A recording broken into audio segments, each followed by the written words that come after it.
How's everyone? It's fun. Sunday. Oh, doing good.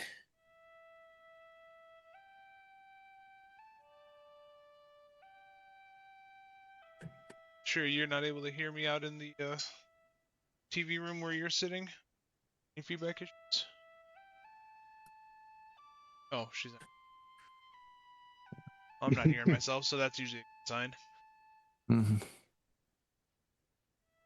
If I had more cameras, set me, Dave, and LaShure all up in the same room, that would probably give away some of the notes that I've got set up.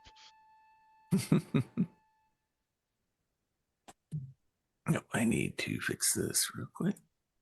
Come on, click for me. There we go. No clicky for you.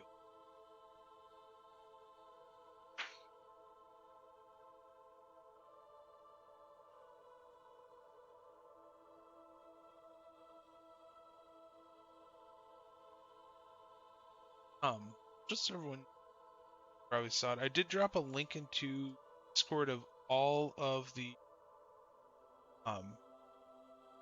previous notes. Cool. And then, sure, just so you know, in our pin chat, there's like a little push pin style icon. That's got all of the previous major things that I've linked.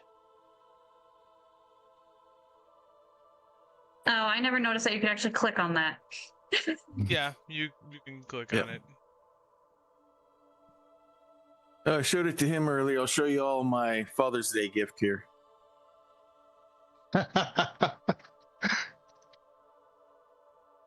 Duct tape. You can't fix stupid, but at least you can muffle it.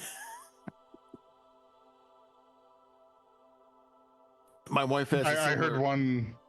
My wife has a similar t-shirt. It's a nurse that says, "I'm a nurse. I can't fix stupid, but at least I can sedate it."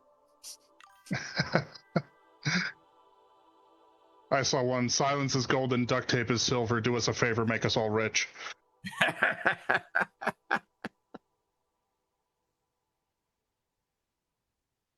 And one I think Tom originally told me, duct tape is like the Force. It has a light side and a dark side, and it binds the universe together.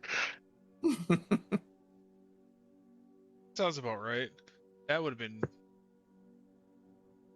first year at Maxbotics. Yeah, that's about right. Well, my first year.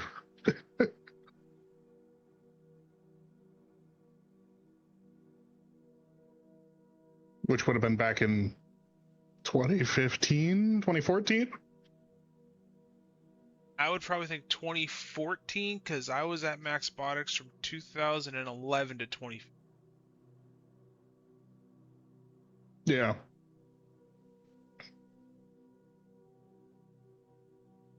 Okay, I'm going to go ahead and bring us top of the hour.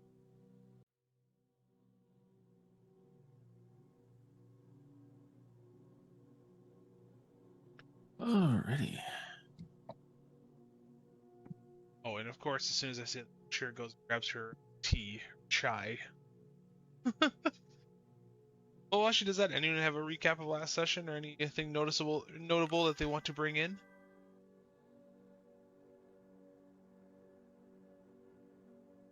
Well, it seems our little wagon train was making pretty decent progress till we got to an ambush site, and some bandits decided they were going to try to take us out.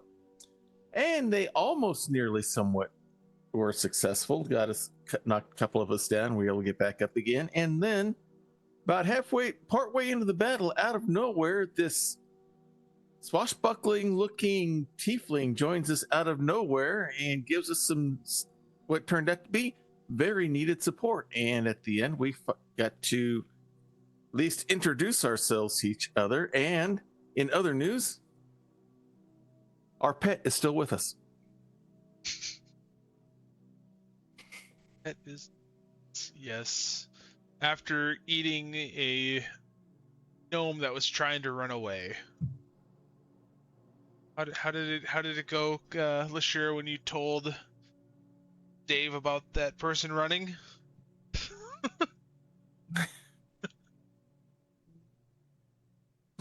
I'm so stuck right now.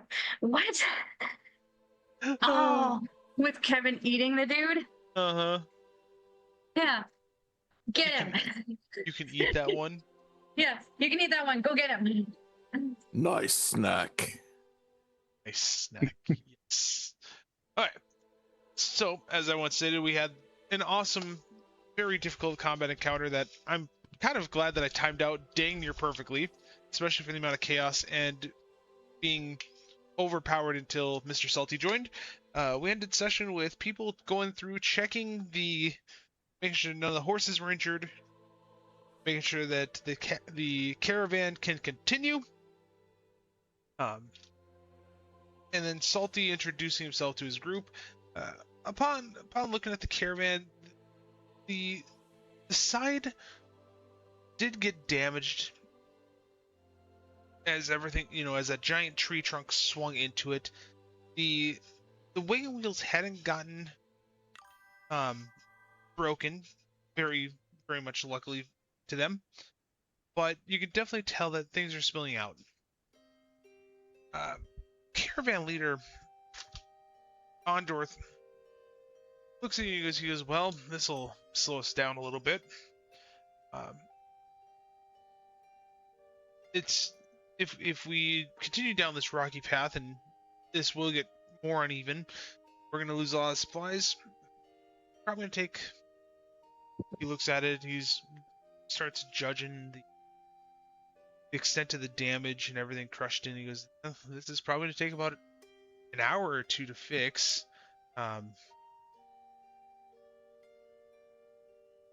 it's significant. Like when you look at these wagons, they're probably about 20 feet long, roughly, and it crushed in about half of the back panel. So it's a 2-panel on the back side. One of them's not damaged. The back panel's crushed in, and you can kind of see some of the wears coming out of it. You see textiles and looks like leatherworking stuff in that caravan wagon.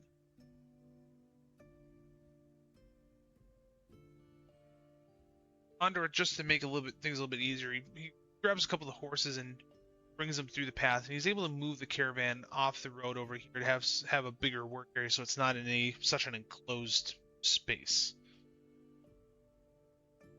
That's how I'm going to set the scene for today. I'm going to hand the floor over to you guys. Take it away. All right. I guess for security purposes, Gray's going to move forward and do some scouting up ahead just to make sure that there's nobody else waiting for us. About how far ahead do you want to move, Gray? I'll probably go at least 100 yards or so. Okay, so I'm just in. Yeah. In full sneak mode. As you move forward, nothing's raising concerns, especially with the heightened emotions and that heightened alertness of that ambush that took place. At least for you're probably guessing the next half mile, it's fairly wide open plains. You see very similar structures to the bushes and the trees. You see, the random wildlife begin to come back. You begin to hear the birds chirping throughout the trees as things start settling down. But nothing right now. You're not seeing anything suspicious. Okay, sounds good.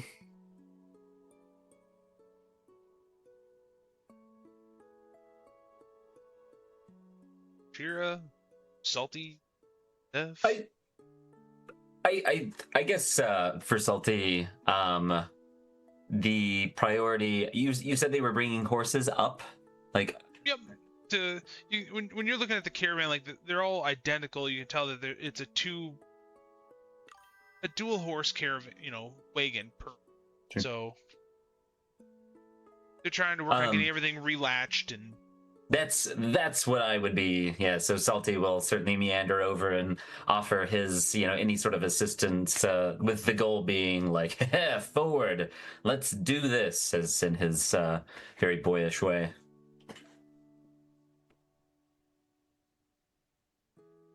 Just with the surprise of everything coming out, if you're pulling the horses up, just make me an animal handling check. Just see how well they Sure. work around you.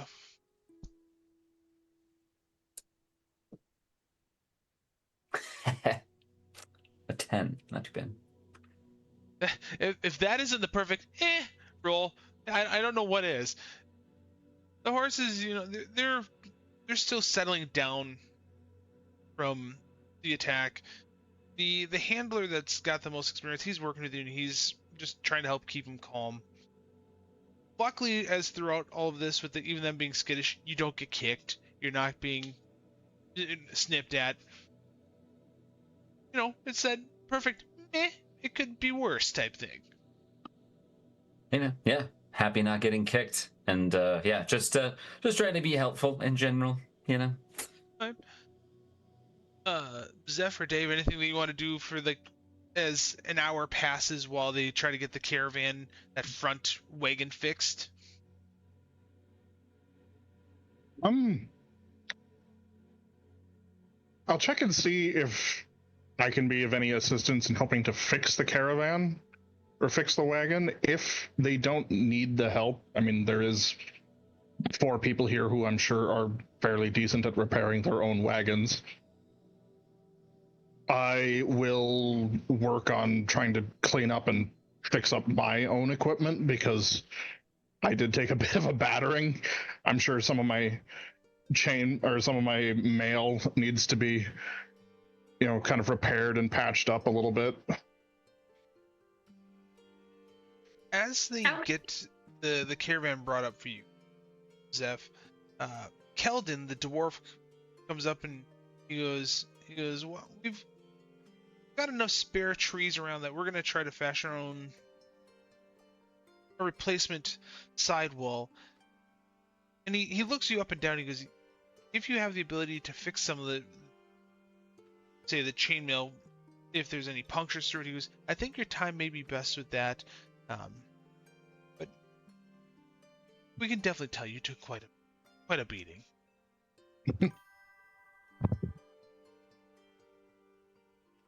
I'm obviously no blacksmith, but I'm sure I know, enough to do basic maintenance on my own equipment.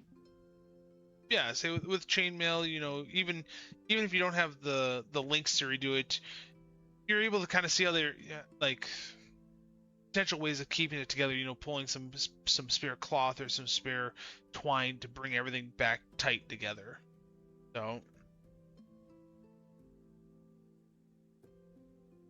Dave, it looks like you were gonna say something. As Dave is, just really good at managing, he is going to be walking around, just checking in on people, making sure things are getting done, being a true leader in, as a very human, job holder. He's going to be just checking in on people and seeing if they're having any roadblocks, if he can help in any way, but he doesn't really know what any of them are actually doing or how to help them. But yeah, he's definitely going to try. At least make sure the work's getting done. So Dave's walking around like a safety. Okay. A sausage? No. Yeah, I'm going to eat a sausage while I supervise. So as Dave's walking around almost like the safety leader in a factory with the clipboard in hand, he's just numbing on a sausage going, yep, very good, very good. Very good job here. That's the image that I just pulled from that. That's exactly it. I'm glad you understood. As Salty's helping with horses, and they'll look over his shoulder and be like, you know what, Dave, I like the cut of your jib. Thank you for that.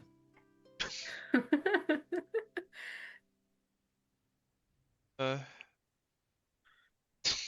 love the Thank you. You're doing great work. Great work. So, as a question, is it possible to recover HP and not doing the rest, but doing healing and stuff not in combat? So there's a short rest, which is 4 hours, where you can expend, hit dice in order to regain. So when you level up, you I'm going to throw out an arbitrary. Say you roll 1d8 additional HP during a short rest. You can say, hey, I'm going to take 2 of my hit dice. I'm going to roll them to regain. But that's for a 4-hour. The other way of doing it is if you have like medicine kits, you can go use a medicine kit as well. The other thing is as Ondorth looks at you and he comes up to the group and well, we got about another hour or 2 left of daylight.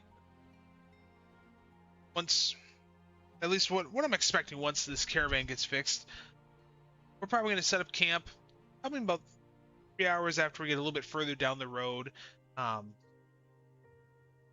So just be thinking about what order you guys would want to take shifts in, because it is one of the reasons why we hired you, and you guys have definitely proven your. As I stated, after you guys very swiftly took out that ambush, I'm gonna see if maybe we can get you a little bit extra gold. I can't guarantee anything, but you're already proving your weight in it. Love the sound of that. Excellent. Lashira, if you're hurting for HP, how are you looking? I would say I might be like limping, or I might have like an actual wound open right now. Like I'm not totally down, but I am very uncomfortable.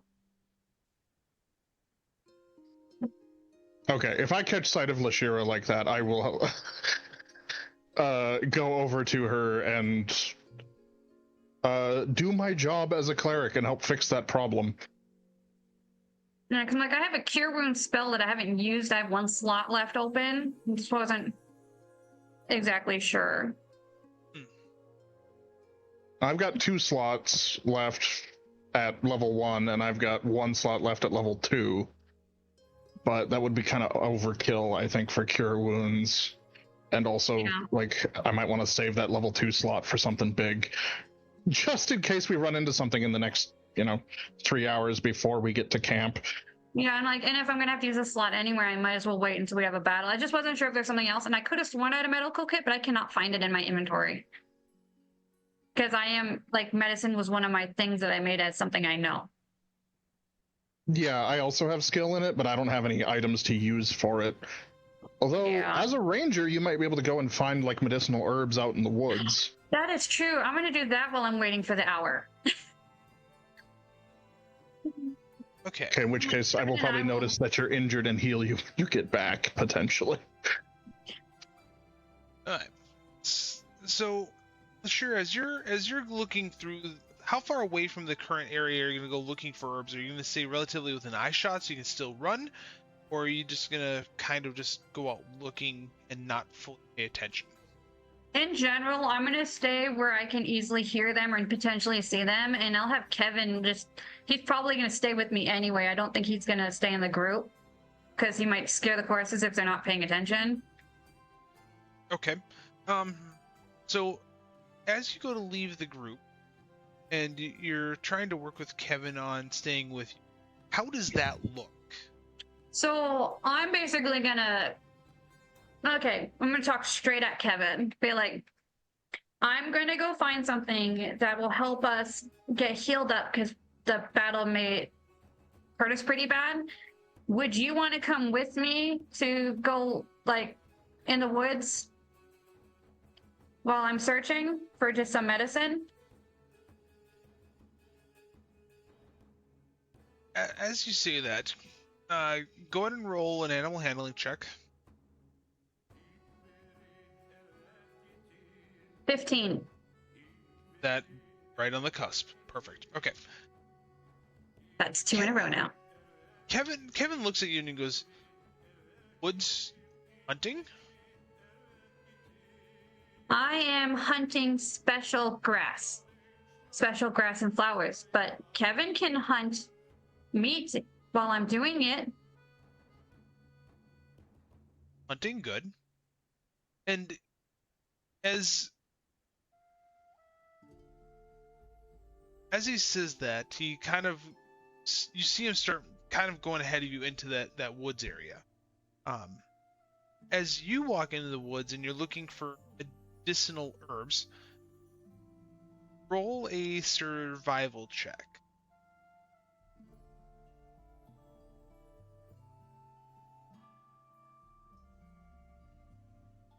Dirty 20. Okay.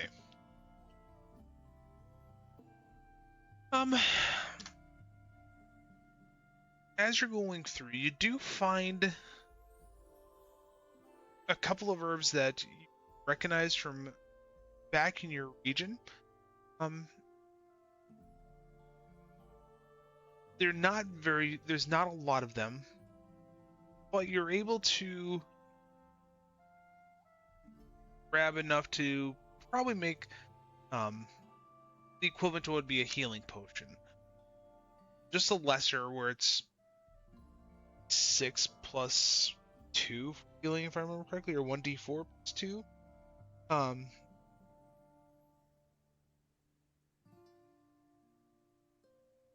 But the ones that you do find, like I said, it's not a lot. You're able to get them smashed down, and what I'll just say is, with that, go ahead and roll a 1d4 and add 2 for healing. Oh, Salty I am incorrect. It's 2d4 plus 2. Thank you, Salty. I always appreciate that, and I just messed up. Shame on me. So that would be 7. Okay. As you come back to camp, it's probably been about 45 minutes. You see the caravan, they're slowly getting that new sidewall brought up. They're working on beginning to get the ropes in place to tie everything together. Ondorth comes up to the group and goes, well, we're going to be leaving any minute. Are you guys all set? Did Kevin come back with me? Kevin's following you back. He's got looks like a rather large rabbit in his mouth that he's still kind of just chewing on like gum. Nice snack. I knew he'd like that. Salty's response would certainly be, like a born set or something to that extent. Very ready to go. Let's do this, and anything more that can happen to add to that gold pile. Certainly willing. Said like a true pirate. Yeah, but one that's not officially part of our quest, though. Oh, I apologize. I didn't mean to. Did we officially join you in, or were you just kind of like, I'm now yours?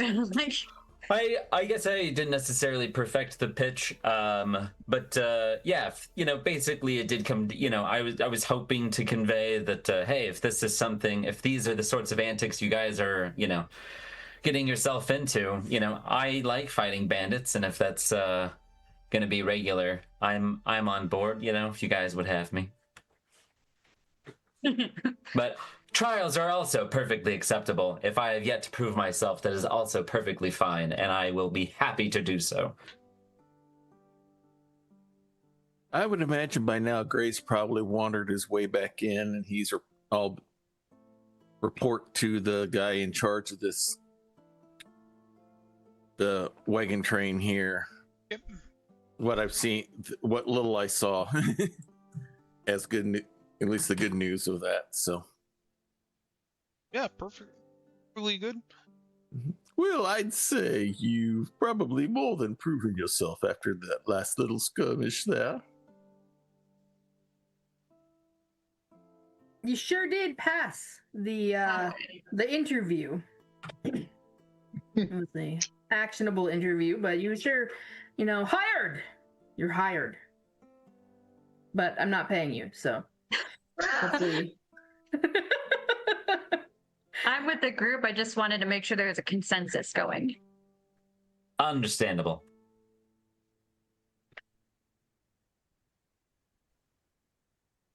All right. as you guys are finishing pulling Salty into the group, with Dave saying, you're hired, you can be part of us, but I'm not paying you type deal. Ondorth comes up and he goes, well, we're heading out. We're going to travel for about 2.5 hours or so, and we're going to go to make camp. And you can definitely tell you've got about that much sunlight left. He's like, well, hopefully we can make up some lost time, so we at least need to cover the first 35 miles today. Or maybe trying to do some, air math, and he's like, probably about 22 miles in. Should have been, 25, so we're a little bit behind. So we're gonna try to drive the horses a little bit harder. All right, I'll go ahead and scout up front to make sure that we don't run into any other interruption, shall we say. Yep. Kevin and I are going to stay just ahead of the caravan as well. I think that helps the horses stay calm and knowing that Manticore's ahead of him and not behind them and might bite them. Fair. And he might still scare some idiots away. You never know.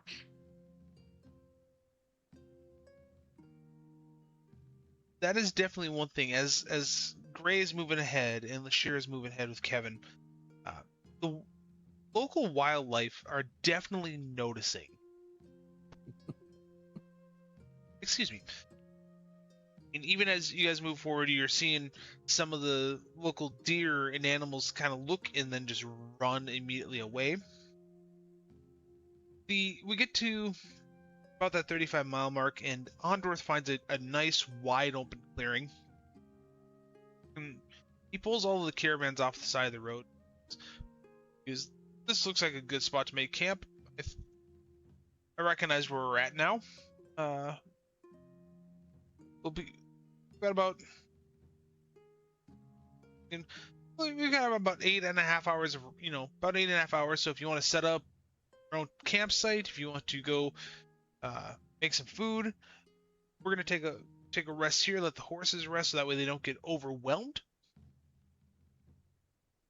And you guys are free to, obviously continually guard, but if you want to set up your own watch schedule, I'm not going to say you're going to be doing, whatever hours.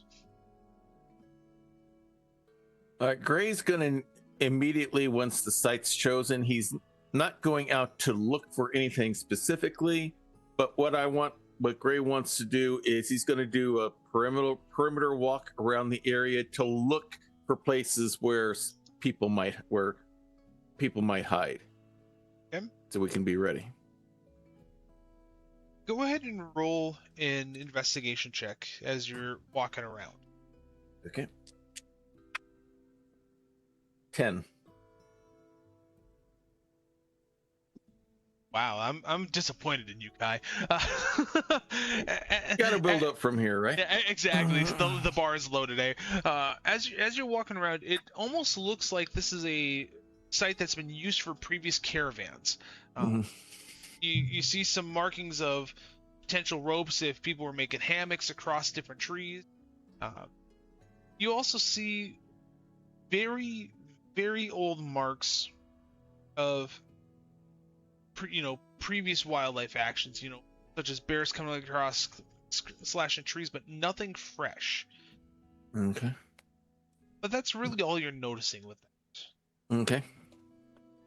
All right, good enough. Else Then doing anything? He'll join in with everyone else setting up camp, helping get things set up before he sets up where he's going to camp and sleep. Oh yeah, just humming. Salty's humming to himself, setting up a bedroll, I suppose. Okay. And certainly, I will offers up, taking a watch. If people, if we're setting up a rotation. If you guys need an extra set of eyes, happy to oblige. It might be a good idea for one of the dark time watches or beginning of the morning to have two people on one, so you have extra eyes while it's the most likely chance for an ambush.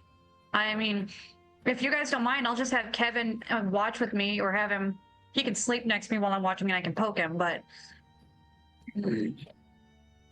I think that might be a good idea to pair up for one of the more likely ambush time frames.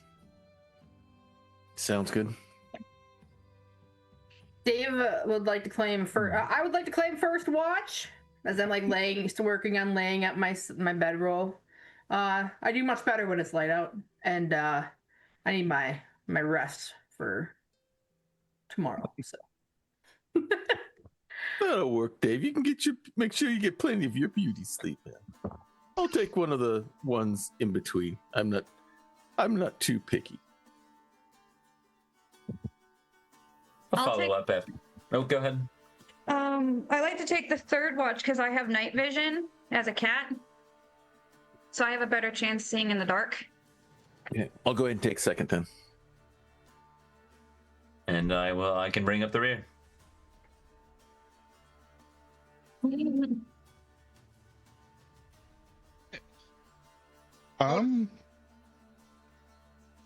I'll also do a watch with Gray also during the darker hours, because I also have dark vision.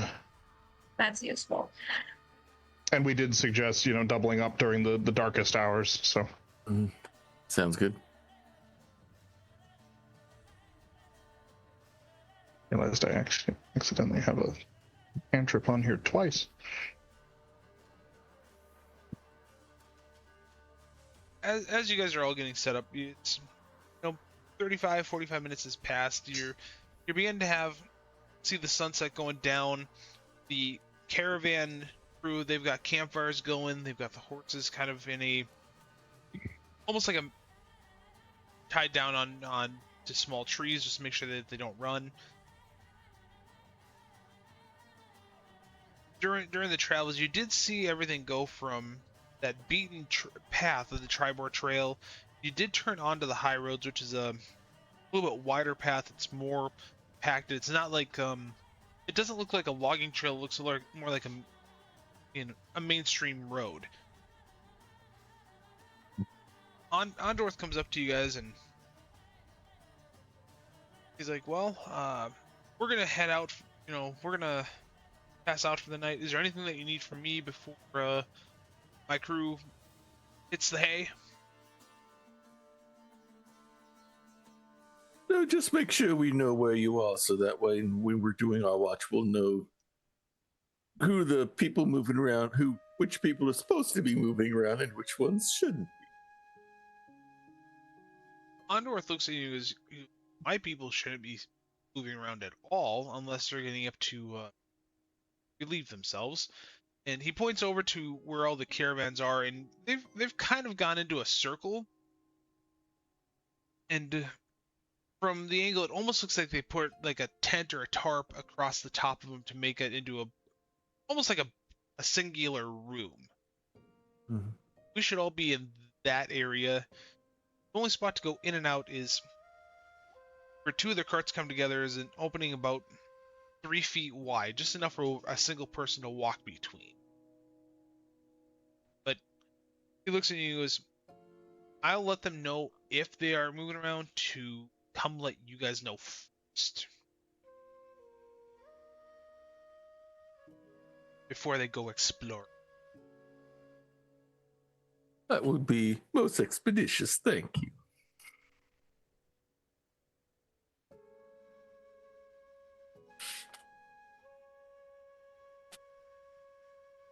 And meanwhile, the rest of the time, Gray will probably spend time making sure that his daggers and his short sword are nice and sharp and not damaged from everything while he waits to crash. Him? I want to be putting traps around like a circle a little bit out in the woods, in like a mix of noise traps and snares in a circle around our area. Just randomly. Let's see, your setting trap should be sleight of hand check. I'll just have you roll a singular one just to see how well you do putting it out.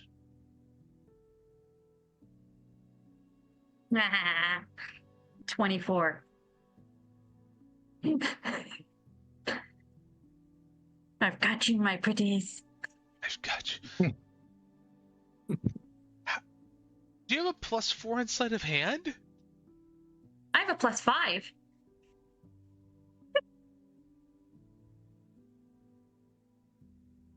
How did you get a +5 on sleight of hand? Because I get an automatic dex up when I level up. I was gonna say probably the same way. I have +5 in insight, medicine, and persuasion. You're level 4 ranger. Are you? Yes. Okay. I'm dexterous, though. I have sleight of hand, too. We went over this earlier. I have dexterity.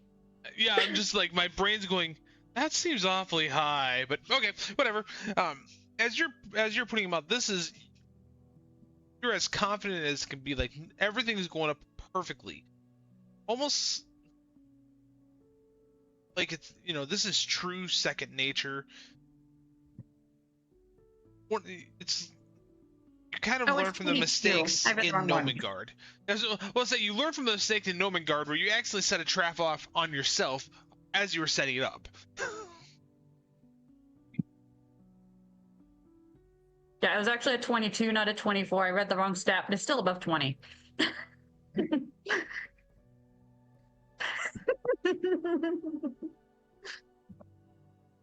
Okay. Palm number 1.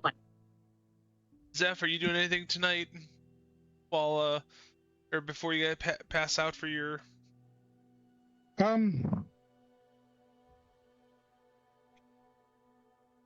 probably walk around the general camp area, our camp, and the caravan camp, just to get an idea of what everything should look like, because if I'm going to be looking at it in the dark, all I'm going to see is the shapes, so I want to know what shapes are there. And then after that, probably, kneel down, do my evening prayers, all of that jazz. Okay. Mr. Dave, as you get ready for your watch, which is probably starting in about 15-20 minutes, you guess, is there anything that you're doing?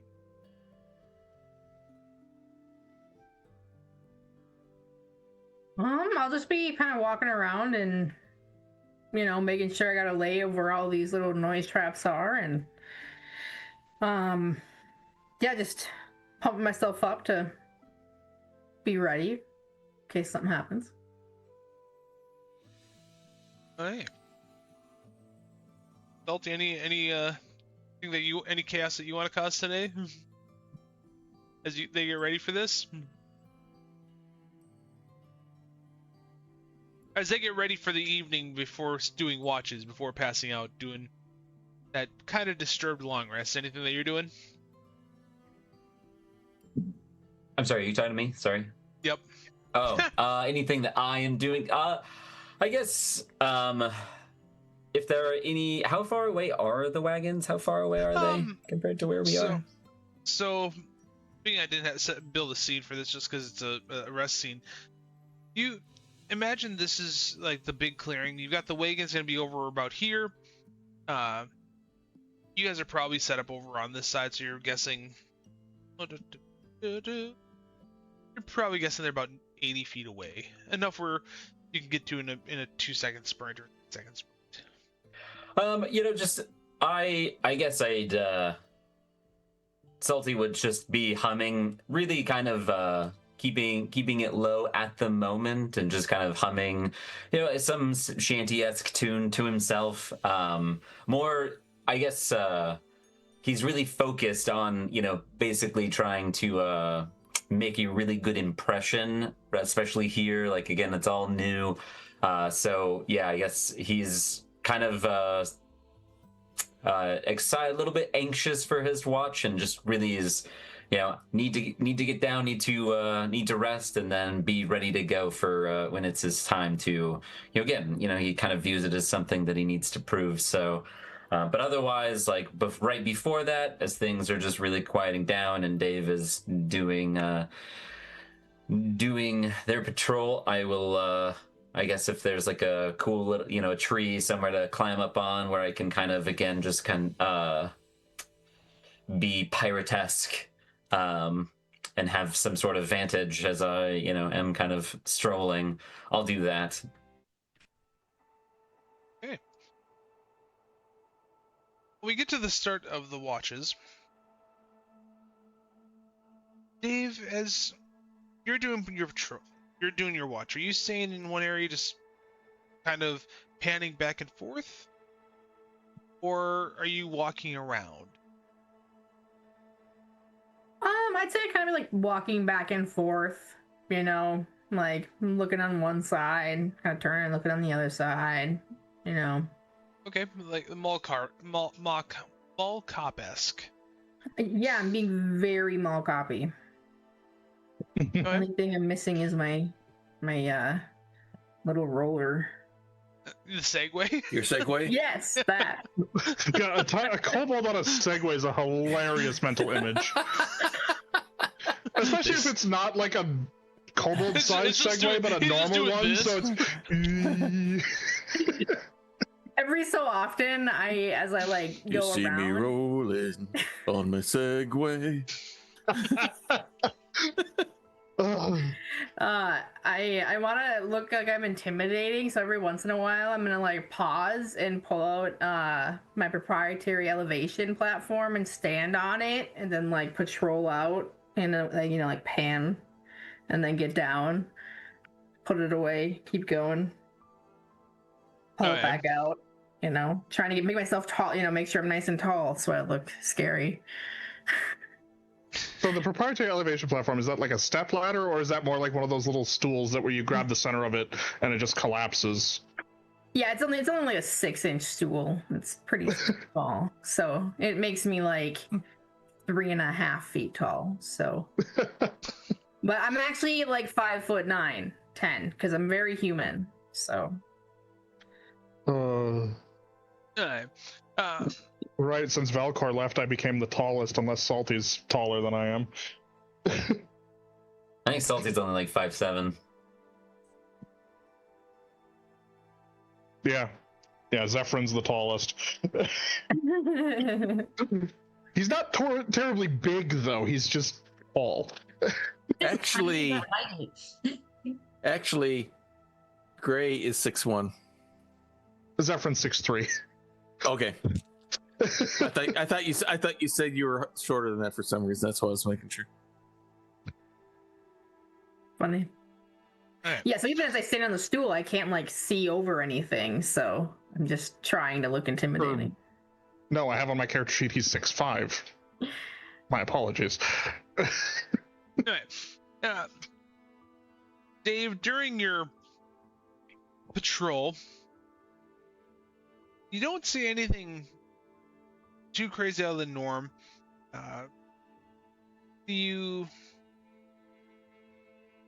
Other than the typical wildlife, some random trees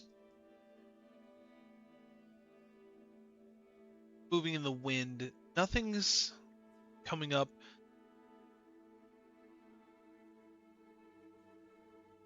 The only thing that happens once in a while, you get like a chill going up your back.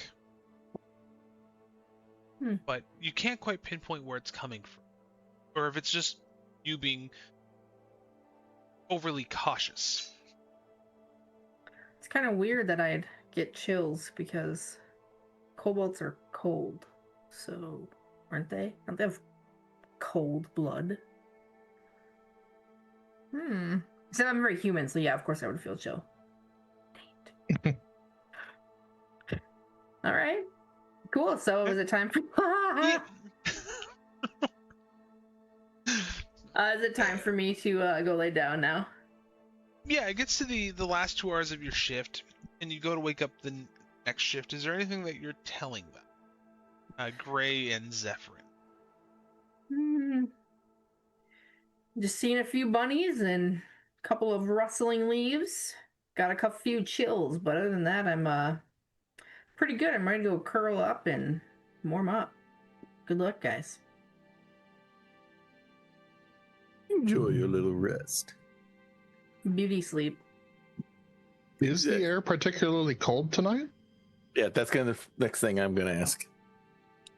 With Dave telling us that. You do feel a little bit of a chill settling in, but it's not like like in Minnesota, how sometimes it can, the night can be 30, 40 degrees colder than, especially during summer, at like when we have the 90-degree days, and sometimes it drops down to like 50 or 60 degrees. It's not that big, but it's probably 2 or 3 degrees colder than what you'd expect this time of year. Okay.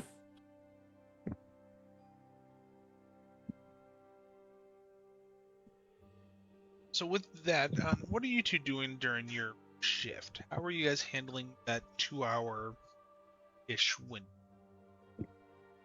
Gray's probably going to look for like either a spot in a tree or a rock or a knoll where he can see both both the main camp and our camp at, so that way he can just kind of hunker down there, ready with his bow to go after anything that looks untoward, rather than just walking around. Okay. Since there's two of us here, he's going to go ahead and take a sniperish position. Okay. Zeph. I will probably go walking around, and actually, Gray, who's got the sending stones right now?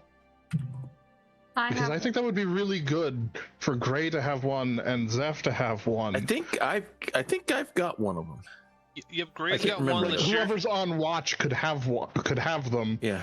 Because then they can contact their watch partner quietly without having to like rouse everybody or like alert something that might be watching the camp that they've been noticed. Yes, good idea. Gray and Zeph have them. Or Gray and LeSure, excuse me. Okay. So we could probably retro that we arranged for that. So. Yeah, I'll allow it. So. Yeah, considering I just thought of it. Yeah. No, it's a great idea. But yeah, I will probably just basically patrol around the camp, kind of just in a slow, observant walk. Okay. I'll have my shield out, but not necessarily my mace. More defensive than offensive type of deal.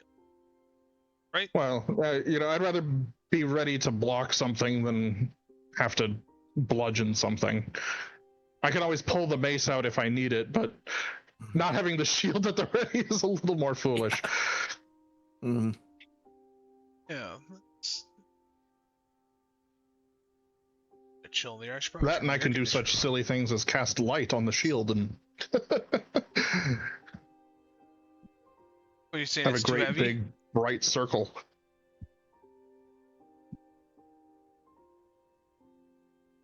No, world's largest flashlight. Mm-hmm. It's the Zeph signal. I mean, it's fitting. I could use it to signal your character. No.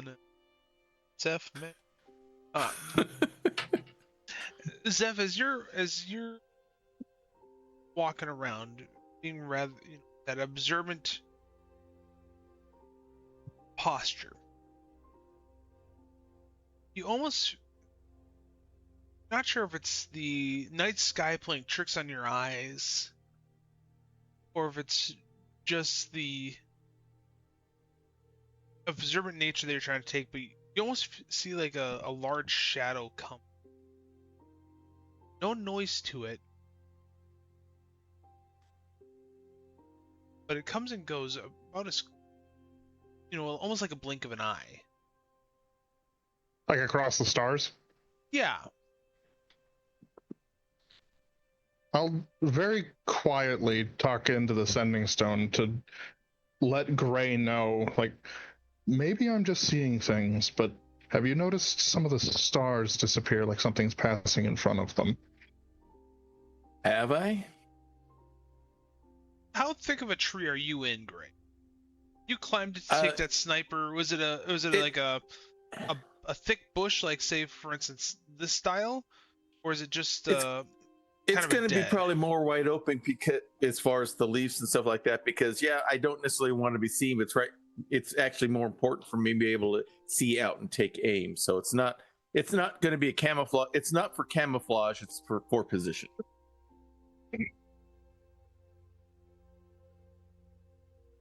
Just for. So I would say I probably would have gone for half cover or less. Okay. Go ahead and roll or what's your passive investigation? Passive investigation is 11.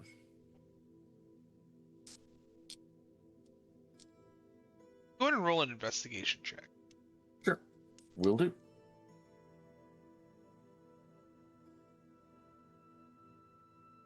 Dirty 20. You think that you would have seen that quick shadow where the skies change, but you're not 100% sure just because with it being dark out and trying to cover multiple things. Yeah. It's almost Plus, like I don't have night vision. Yeah, it's almost like a I think so type of deal. I might have seen something, but I'm not sure. I'm not blessed with the seeing in the night as you, so my vision's not quite as subtle while detecting such differences. So I may have seen something, but not really quite sure if I did or not, to be totally honest. And this is one time I'm actually being totally honest.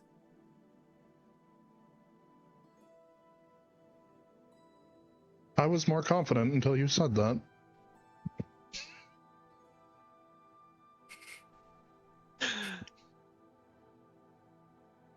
For Aldo, through the rest of your watch, nothing stands out. I was gonna say I'll keep more of an eye on the sky, see if I can get a better idea of what's going on. As will Gray. Like I don't want to now that it's been suggested. Make a big bright light and really draw attention to where I'm at. Not that I'm all that subtle in the dark with the glowing lightning on my skin, but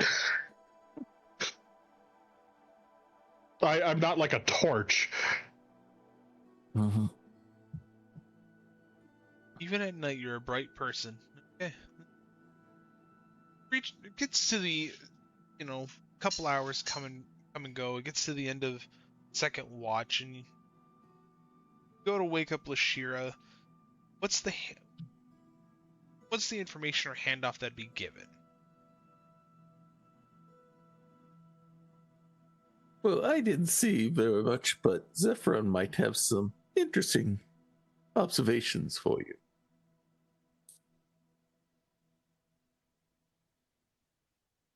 I can't be certain, but there might be something circling us in the sky.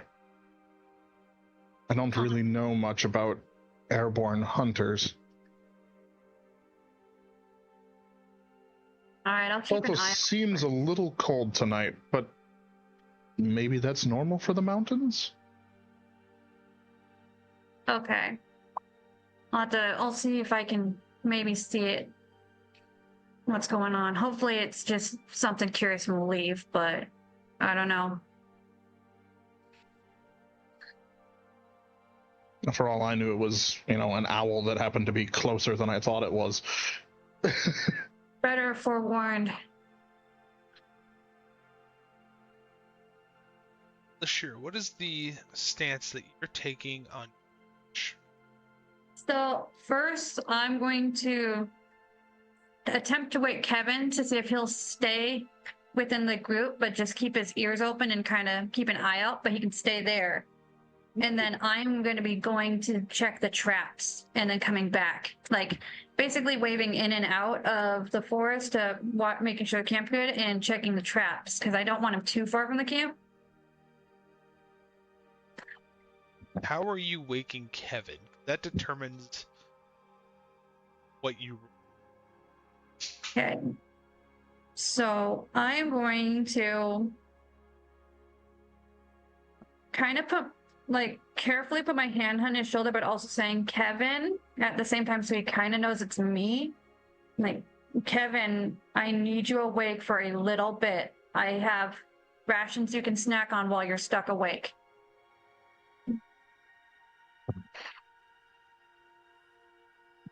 Roll a flat d20. But none of them are flat. This is what I get when my sister stays with me for a week. She And I steals got a nat d20. Oh, my Lanta. Okay. Successful 3. Okay. Kevin kind of looks up, shakes his head, and goes, "Wake, snacks, what?" All I want you to me do in the is morning. sit here and just listen and kind of watch. There should be no one walking around. I just want you to watch and make sure no one's coming out.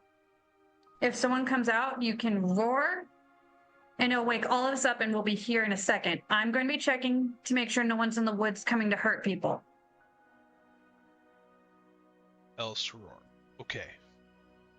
Yeah, just roar first and then we'll get it going. Okay. Interesting way to do. Kevin, as you're going through looking at your traps, you don't see any of them that have gone off. You're not seeing any fresh prints. The only thing that you're beginning to see is as you look towards the mountains, you begin to see that thick fog coming down from them. Think like that morning fog that would come in, during a hot, humid day, or what could potentially be a humid day.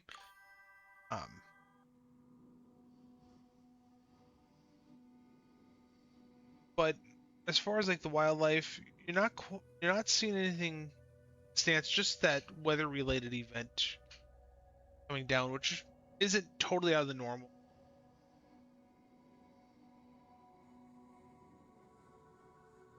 When you get back to camp, Kevin's just think of that lion stance where all four, like the Sphinx statues in Egypt. He's kind of gives that look.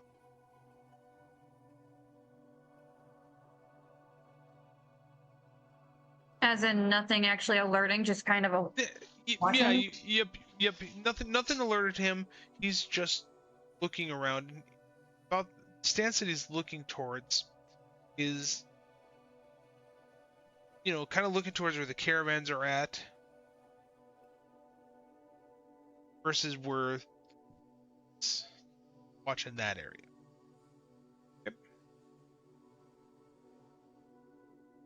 Kevin, do you sense? No.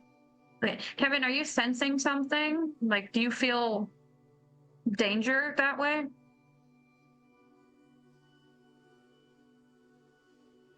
He looks and he goes,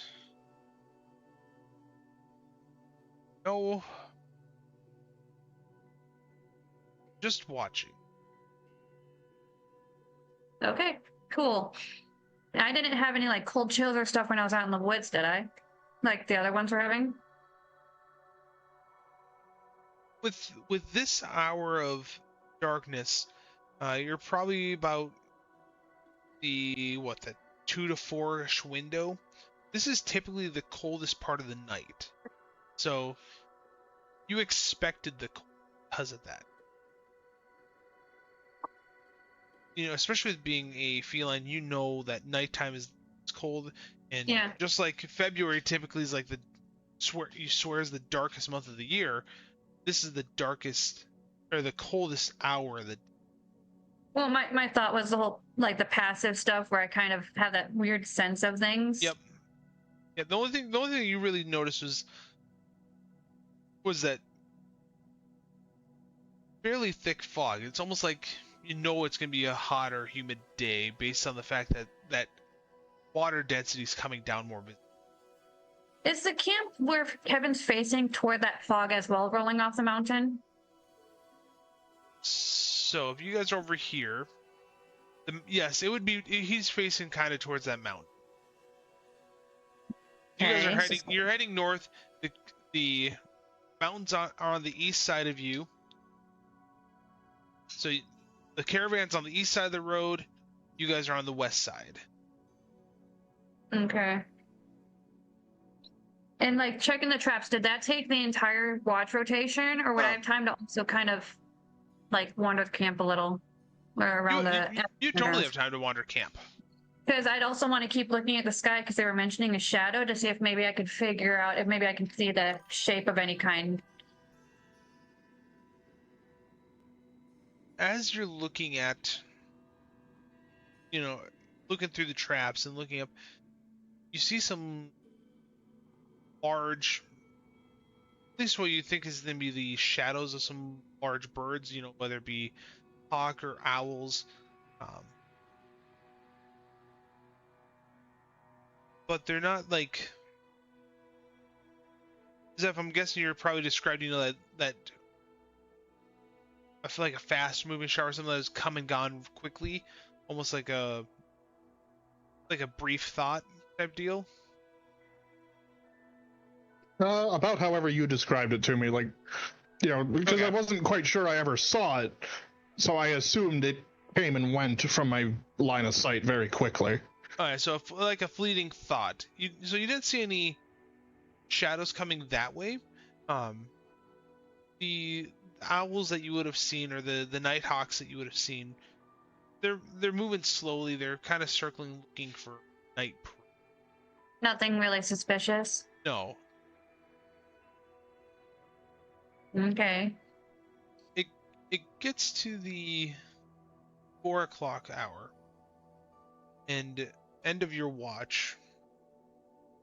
You got to go wake up Salty. How do you do that handoff for that last watch? All right. So for that,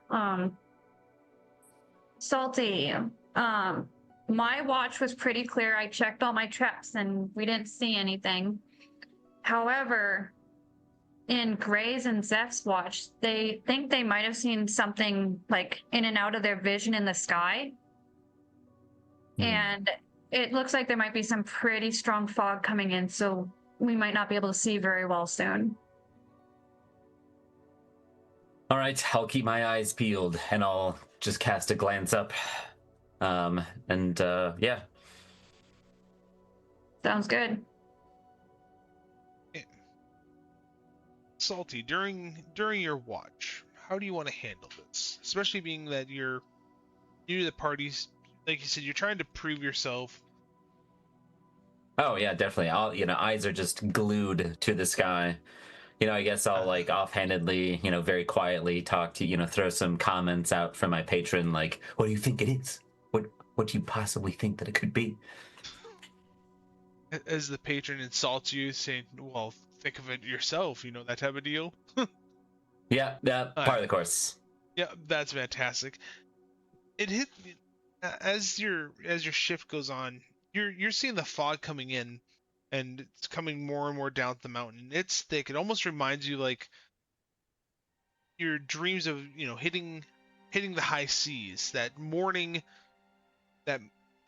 thickness as the adventure awaits. How fitting.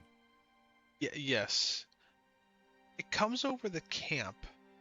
It is some of the thickest fog you've seen. I want to smell, I want to sniff, I want to hear.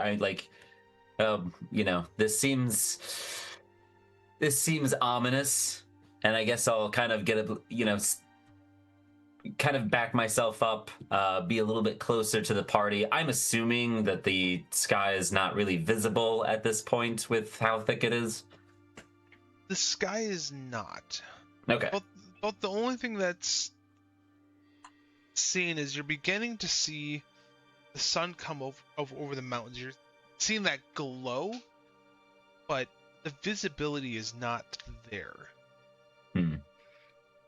Is there any activity from across the road? Like, is anybody over from the caravan doing anything that I can hear? As that sun begins to rise, you do see a figure walking towards you, and after about 10 or 15 seconds, Halt! Who goes there? he looks at you and goes, Zondorth, caravan lead. Ah. Oh, my good lad. Oh. Give me a fright. He's like, I'm gonna wake the caravan up, and this fog's beginning to, it's making me uneasy. I want to get moving earlier than expected. Yes, certainly seems appropriate to be hasty. I certainly get an ominous feeling on in whatever this is. So I will begin the morning preparations and speak with I think he referred to himself as the party manager or a safety worker, whomever, the small one. Yeah, I'll or tall one. Right. Don't want to tell him that. All right, and yeah. Ondorth goes, if possible, I want to be leaving within a half hour. This fog is, I would much rather be moving than staying stationary. I feel you. It's hard to hit a moving target. On the double, you got it. And yeah. He starts heading back, and within 5 or 10 seconds, you see that silhouette fade into that fog, right? You know, where you assume where the caravan was. Okay. Very good. Yeah, just operating on the assumption that was the guy. I mean, like, he sounded, you know, I mean, like, it was for sure, you know, caravan leader, all that jazz. Okay, So. excellent. Yeah, I'll make my way over to the kobold and just be like, Mr. Manager, poke poke. Dave's already up and packed. He's ready to go. That's why. Yes, Excellent. I am the manager. I'm awake already. What can I do for you? Perfect. The caravan leader has indicated that they would like to make a hasty onward trajectory to get out of and I'll kind of motion. I mean, like, whatever this is, kind of ominous, don't you think? Mm-hmm. Yeah, I think this is a really good plan. We should definitely get moving. Excellent. We can let's go. I'll go around and start waking up the rest of the party as well. As you're waking everyone up, the fog is unlike a typical morning fog where, you know, it starts lifting within the first hour and a half. It is not lit. It actually almost feels like it's getting a little bit thicker. And you hear Ondorth go, "We gotta leave now. Something doesn't feel." You hear the horses very uneasily whinnying. You know, that almost like they're shaking.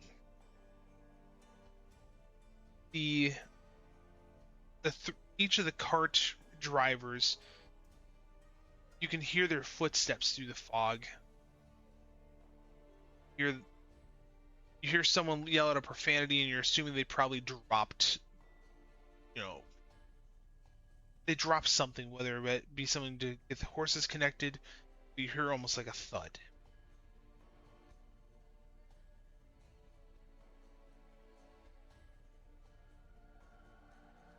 We did have a long rest, correct? Yes. Yep. This would be yep. You guys did get a long rest. So if you have HP that you can recover, you can recover your spell slots. You can throw verbal tomatoes. So the horses have fallen down. Are the people of the caravan still standing upright, or did they fall down? I missed that second. You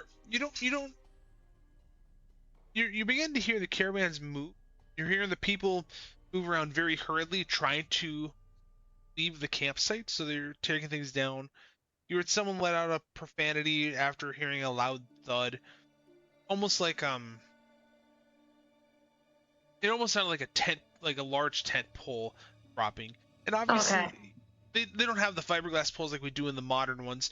Um, think of like the large military style tents where they got big, thick poles holding Yeah. up the center. You'd think it could have been one of those dropping. I almost want to just run over there and see if there's anything I can do to help the teardown go faster so we can get out of there. As you get over there, the goblin goes, "Yes, help me fold this canvas up. This is," and you can tell he's kind of struggling.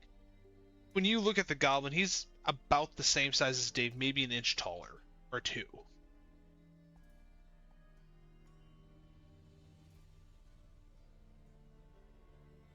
But as you're Okay. looking around the rest of it, Lashir, you can see the horses are, well, what little visibility you have, you're seeing the silhouette of the horses connected to each of their respective carts. I think after we have this canvas folded up, we might want to do kind of like a lead rope from the one horse to the next wagon so that we don't get lost in this fog. So do a rope to rope with enough distance in between so that they don't trip on each other. The goblin looks at you and goes, that would be good. Especially since there is not much visibility. I'm guessing maybe 30 feet, so it's going to be easy to get lost in this.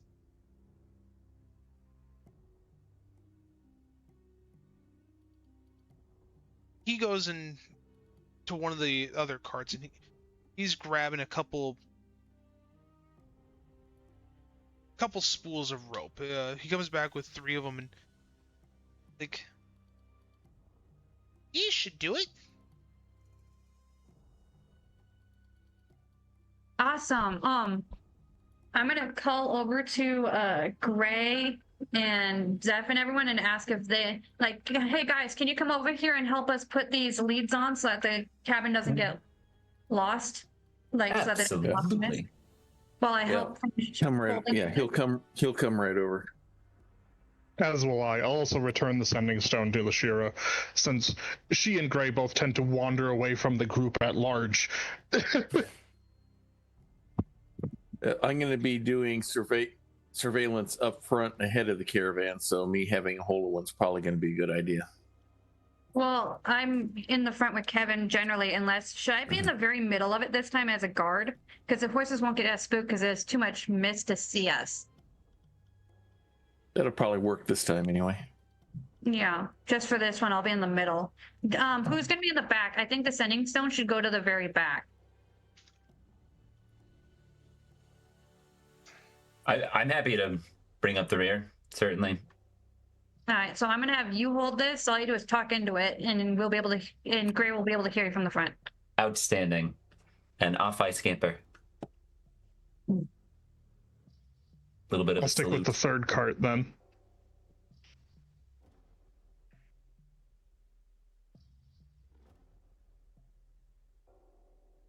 Yeah, after what happened the previous day, Gray's a little skittish about being ambushed again, so he's going to try to do what he can to help keep us from walking into something. Yeah. As that final rope gets tied on between the third and the fourth cart, you hear Ondorth yell, "We're moving." And they start moving with us. Zeph, on that third cart, the Dragonborn, you hear him say, "This doesn't feel. I've never seen fog this thick." And he's almost like he's talking to himself, like trying to settle himself down. A question. As an air ganassi, and I have, like, the feature mingle with the wind doesn't say anything, but there's a lot of implication that, being part air elemental, I have some sense of the weather between the various abilities I have. Is there a way I can tell whether this is a natural fog or not? Either through, like, insight or... You know what? Go ahead and roll an insight check. I like your thinking, so I will go with that thinking.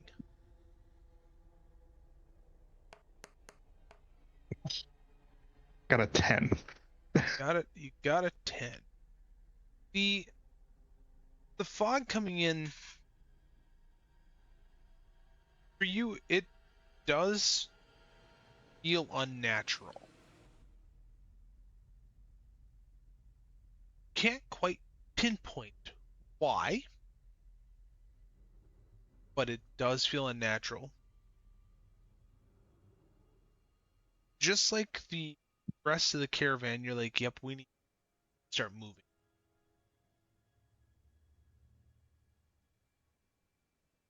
So, yeah, as the dragon, or as the cart driver is kind of muttering to himself, I'll reach out and put a reassuring hand on his shoulder and just, tell him the sooner we get moving, the sooner we will be out of this. I don't like it either. But if we move, or as long as we're moving, we're making progress towards safety. Almost like that was a cue. You see the rope ahead of the cart tighten up, and they start moving. Almost, think of multiple cars stuck at a stoplight, where that as soon as it turns green, everyone starts slowly.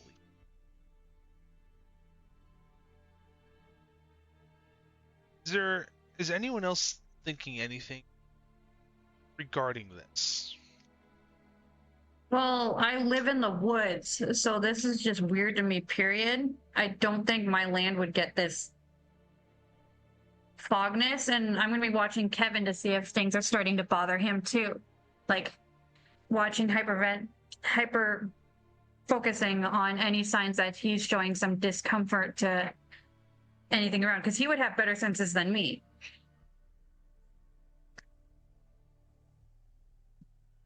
I would have been going past, or would be past Zeph I guess at this point. While that conversation, I'm mentally, like, my mental image, I'm kind of climbing up on the fourth wagon. I guess the only thing anybody would really hear from me is, Salty is certainly a little shaken on the inside. But from the mist, Zeph would probably catch, like, him trying to sing himself a little tune, something to the, mist doesn't scare a proper sailor. Oh, God. As he's climbing up onto the wagon, onto the fourth wagon. Gray probably won't be as shook by it as much because grew up in a more urban environment rather than rural, so he doesn't really know the difference. He's more concerned about making sure that this fog doesn't cause something to sneak up on us. And Dave is just, you can just tell this is a little spooky, and actually his main concern is the manticore. I'm more concerned about what comes out of, like, how the manticore reacts to the fog. And if he's going to turn on us. I'm feeling sketchy about the manticore now. That would be... go on. Kevin's never sketchy. Kevin's always sketchy. I mean, you put our lives in his hands for a minute and we survived, but I don't know if that'll happen next time. Well, as long as you keep the sausages flowing. Sausages! I will be, murmuring prayers of protection as we go. Like, I had the thought of, loudly proclaiming them, but better to not draw too much attention to us here in the mist. Any more than the sound of the wagon wheels and the horses already is going to. As you guys are traveling, this fog is making it almost impossible to tell how much time has passed. Don't know whether you guys have been traveling for 2 hours, 4 hours, or 5 hours, but the fog is not letting up. As you guys are rolling, heading north up the high road, Kevin's doing his best to stay alongside the wagons. Lashira, you see his tail and his ears flickering at every given sound. Ray, are you up with the lead with Ondorth on the first cart? I'm further up ahead. I'm like 50 yards ahead, scouting up for stuff. As you're scouting up ahead, you hear someone walking from the trees to the east. Sounds like armor clanking until he finally is within about 20 feet of you and you start seeing him. It's a lone person. Okay, I whisper quickly into the stone. Man in armor, 20 feet ahead of me. So far, just one. Be ready. And I will keep on moving forward. Are you moving towards the man or trying to ignore? I will walk forward. I'm going to acknowledge, but I'm not necessarily going to rush up and give him hail and hearty greetings and all that. But I'll acknowledge his presence there. Because I'm more concerned about, is he actually by himself or is the fog hiding a legion? With that acknowledgement, as you look at Jake, you can see him walking up. He's got a broken spear in one leg. The other arm's just dangling, hanging limp. He doesn't show signs of any carriage. His demeanor just shows utter, just totally, really terrified. Okay, then I will go ahead and approach. Hey, good sir, looks like you're looking a little bit more worse for the wear. What happened? As you say that, he collapses to one. He looks at you, wide-eyed as much as he can in the pain. Don't go near the trees.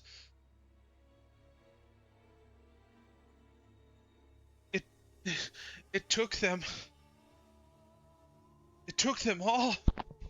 He starts coughing. He's spitting blood. You just hear him over going, the trees. The trees. The trees took them, or something in the trees took them?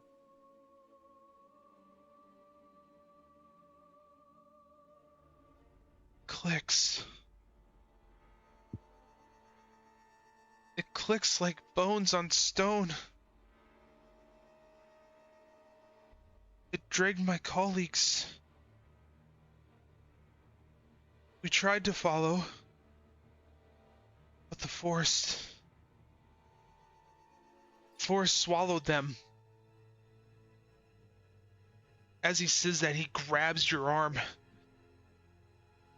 If you hear the clicking, Run.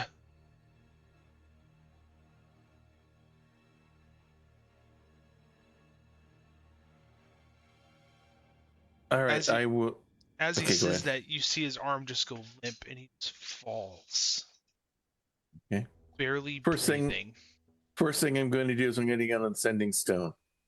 All right, we got something up ahead. Keep an ear out for clicking. Something's hiding in the trees. Took out a bunch of this person's friends, shall we say. Everyone, please, Salty, tell everyone. High alert right now. On it! And I immediately, up ahead, we have trouble. Something in the trees. And as soon as I communicate that message, I'm going to check to see if he's dead or if he's just almost nearly dead. As you check him, he has very faint breathing. You can see him kind of floating between consciousness and sleeping, and he just mutters the trees.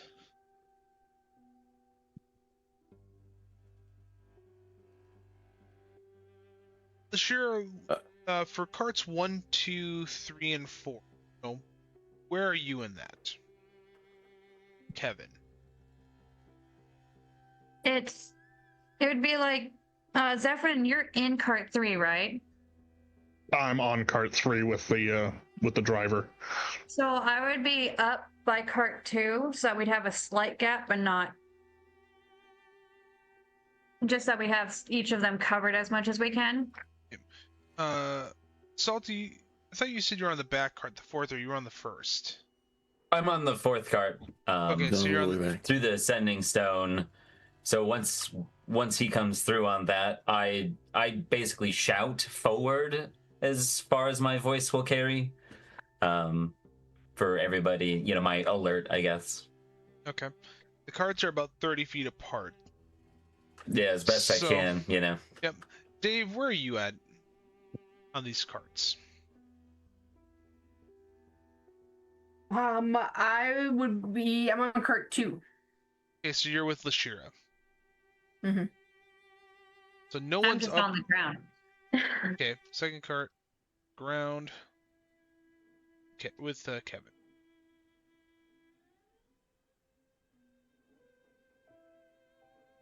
Lashira, you're able to very faintly hear Salty say something up ahead. As Salty's yelling that, you hear Kevin start letting out growl. And with that, we're gonna head on break. Of course. Monster The most noise. important- Cut to commercial. The most appropriate time to take a break. Exactly. Dun, dun, dun. Dun dun dun dun. Alright, I'm gonna get stretch my legs. All right. Be right back. As will I.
this makes me happy. Uh-oh, the DM's happy. Be afraid. Be very afraid. Oh, Cassandra, Lashiro, and my better half are like, great, this is a horror story. And Emily brought over a lint roller and she's trying to take the evil off of me.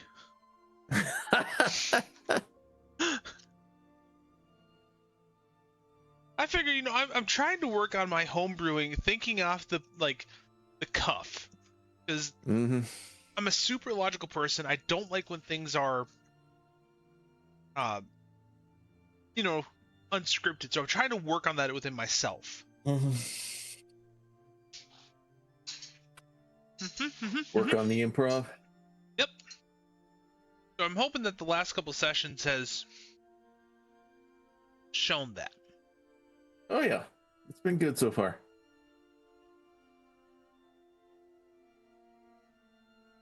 The only thing I wish I could figure out how to do is add fog into Tailspire.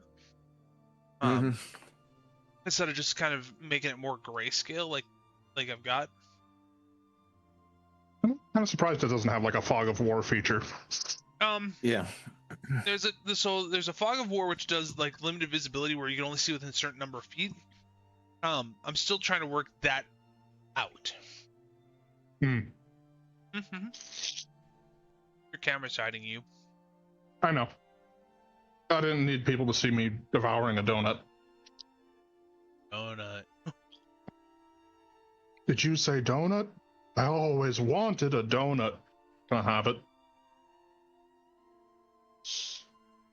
A quote from a PBS show that I will always come back to whenever somebody mentions donuts. Sounds about right. It is a surprisingly good PBS show, mostly for the fact that Christopher Lloyd is playing the villain and just being Christopher Lloyd. Cool. That's funny. Yeah, it was called Cyber Chase. Christopher Lloyd plays like an egomaniacal computer program who's trying to take over cyberspace. And, Interesting. all the heroes see him, hacker! That's the hacker to you! Oh, is that the animated? Am I thinking about the same thing? The animated series with the kids doing all the stuff and all that. Supposed to teach him like math and logic puzzles and whatnot. I thought that was on Kelsey PBS. Kramer. I thought that was Kelsey Kramer that did the voice of Hacker of the main guy on that one. Nope, it's Christopher Lloyd. It's Christopher Lloyd? Or at least it was for many seasons. I don't know if it changed. Okay. Because it was Christopher Lloyd, and then Gilbert Gottfried voiced another character. Yeah, Gilbert Gottfried did the sidekick to the kids. That bird, Who that used to work for funny-looking bird. Who used to work for Hacker. I saw a video thing on Facebook today. Someone goes cast the worst possible actor that you can for Captain Picard. And the first two comments coming up was Gilbert Gottfried and Pee Wee Herman. Can you imagine either of those characters delivering one of Picard's like grand speeches? One of his grand soliloquies? Where he like turns the tide of a would-be war before it even happens. The other one that I saw that made me utterly laugh was saying the guy that plays Mr. Bean, but he's playing Mr. Bean who's playing Captain Picard. Here's one you'd like, Tom. Pick a movie, any movie. Keep one character. Replace the rest with Muppets. Oh yeah, that's one of my favorite things ever. I would the say example Star Trek. I saw with the prompt, Evil Dead. I could see that with one. Ash is the only human. Or say Star Trek First Contact, keep Spock. Spock's not in First Contact. Exactly. Muppet Star Trek would be hilarious, though. I would watch it. No, since I did a Princess Bride reference, somebody said the only two acceptable ways to do a sequel or remake to Princess Bride is to have it be Fred Savage telling his grandson the story from the book. That way, any changes because it's a new narrator, or Muppets. Or 3, have the brains not to do it in the first place. Well, that's why it's the only acceptable way to do it. Because not doing it isn't a way to do it. I mean, I get where your head's at, but Yeah. and I agree. That movie doesn't need to be touched. No. Mm-hmm. All right. Excuse me. So back to our scene. Ray, you're looking at this lone human that's collapsed in front of you. Right. He's half conscious, going the trees. All right. First thing I want to do as soon as he's down and I've communicated to Salty, I want to see what kind of injuries he's got. What kind of, I want to see what kind of attack he received. Okay. Go ahead and roll a medicine check. I want to know what kind of stuff we're possibly facing here. 21. As you're looking over him, you see several deep claw wounds. You see a strange blackened bruise that definitely not natural. And last thing that you see, and because of how pronounced it is through his very broken armor, is a couple of cracked ribs.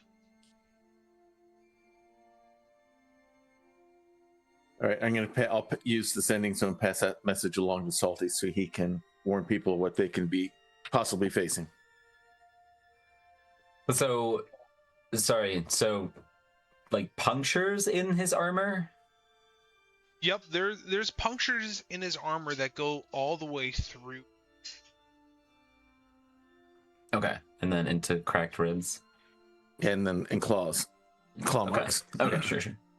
Yeah, I mean, like, I will certainly, my rapier will certainly come out, and I'll be scanning, and I'll, again, we're far, but I will shout, just relay. Yeah, like, sounds like it bites and it scratches. And for some reason, I think it's important, I'll emphasize again, and he said, beware of clicking noises. And beware the clicks, Salty will shout. Beware the clicks.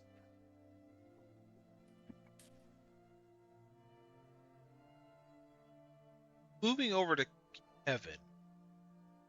Sure, you hear Kevin let out a low growl.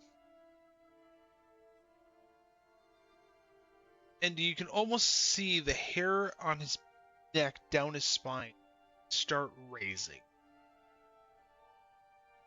Alright, I'm gonna immediately pull out my bow and get it ready, and I'm gonna call up to the caravan next to me and behind me. Kevin is getting upset. There is something here. I move up towards the first caravan, getting myself away from Kevin. Kevin is freaking me out, so... I'll pull out my mace and my shield and be ready to defend the guy next to me. As Kevin starts growling... I don't want to get too far from the carts in case they run, in case they move. Sure, he starts sniffing the airline. And then growls towards the trees. I'm gonna yell to everyone else. So it's coming from the trees. Whatever it is, it's coming from the trees over there. Can I see where she's pointing? You can I'm tell... outside of the cart, so...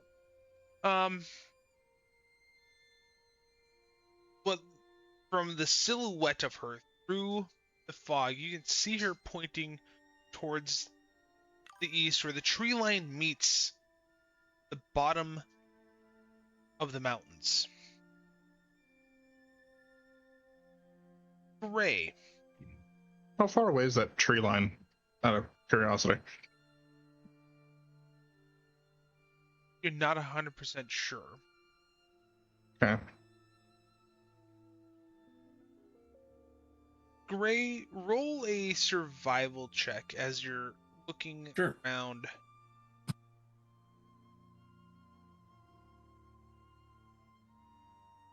$19. Fine. And then the other thing is I want you to do is roll a perception check. Second one. Sure. This again. That one will be a. You said perception, right? Yep. 22. 2 good rolls in a row. That is fantastic. Means I'm doomed. No. As you're looking at this human being, you see a patch that's barely hanging onto his uniform that you recognize as a patrol for the high road. Okay. With that survival check, you see tracks show. In fact, with that perception check, that emblem that you recognize is for the road wardens, which you can vaguely remember as that volunteer patrol. You see the tracks showing 3 humanoids dragged in dust, with prints of something very large ahead of it.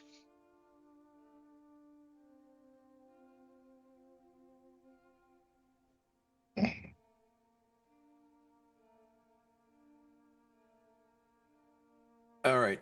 I'm going to pick him up, do a fireman's carry to pick him up, and I'm going to quickly head to the front wagon and tell the person up there exactly what I just saw.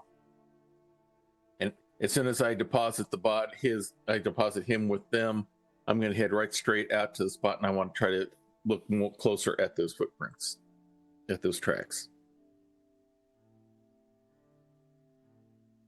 As you're looking at tracks, especially with that high perception check, they don't look human at all. And it doesn't look like someone that lifts its feet. It's like it drags as it walks.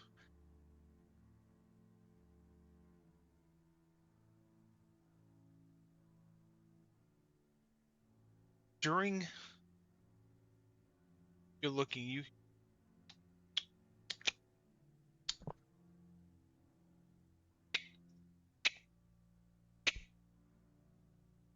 Both daggers out. the Since I'm in the clicking, front caravan, does Dave hear any of this at all? not Or she- yet.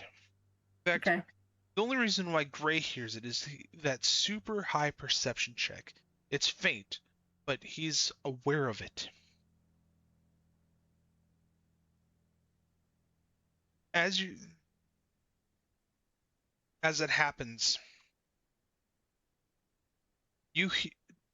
Ray, you hear a roar from Kevin. Ashira, you look at Kevin, and he picks up and he starts flying towards the trees, letting out a mighty roar. Did you say he picked me up? No, he did not pick him up. Sorry.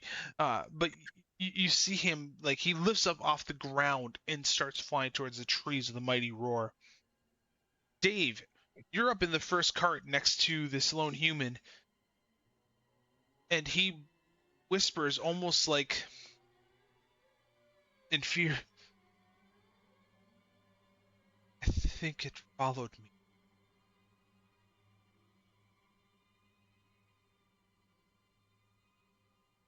Now, as it gets louder, Gray, you hear the clicking much louder.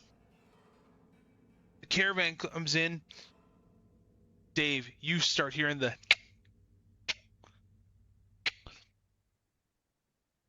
It almost sounds like tree branches cracking. I panic. and I jump off of the caravan, and I start tossing sausages away from us in hopes that it keeps them at bay. Maybe they're just hungry. I'm gonna be yelling for Kevin to come back. Somehow, I don't think sausages is going to work for this creature. We're in panic mode here. It's the first thing I got. I'm not logical in this moment. As there is a commotion up Cobalt is ahead, just freaking out. I'm gonna jump off the cart I'm on Okay. with a brief word to the driver to, do his best to look out for himself. And I'm gonna sprint up to the front. Dave, do you say anything to the caravan leader as this lone human goes, I think it followed me? I just jump off screaming and throwing sausages. I just like, ah! Gray, you start feeling vibrations in the earth. And they're getting stronger. Okay. After a second or so, you see a silhouette of what looks to be a moving tree walking towards you, the clicking getting louder and louder. At this point, it's probably, you're estimating, a little bit more than 30, 35 feet away from you. What would you like to do? Okay. Since I have one left, and this looks like it's a walking tree, right? Mm-hmm. I'm going to switch to my short bow, pull out the one fire arrow I have left that was left over from our time fighting the slimes in the Dwemer excavation, and I'm going to use that to fire at it. Okay. Go ahead and roll the hit. Okay.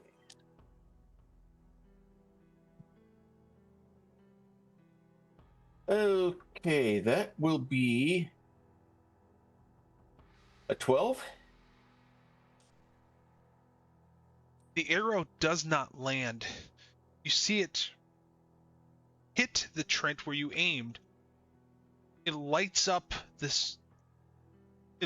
tree and immediately falls to the ground. It The looks arrow, at you, not the tree, the not arrow. the creature, right? Yep. Okay. The arrow falls to the ground after you see it. Just the fire comes across it, just lights it up and just. Mm-hmm. This Free tree. action. I talk into the into Sending Stone. Yep. We have a walking tree here, people. Get ready. It's coming towards me. And then I'll go ahead and brace myself All right. for what comes next. So, Dave, you said you're running up towards Gray. Is that correct? Yeah, I was working on luring whatever it is in the, Alright. to the sausages. Yeah, sausages did nothing. God. Let's see here. So, Lashira's 2 carts back, so that's going to be around a combat. Yelling at Kevin too. Kevin is Kevin, flying come back. towards this tree. So, Gray and Dave and Lashira, I'm going to have you roll initiative on only Kevin. Okay.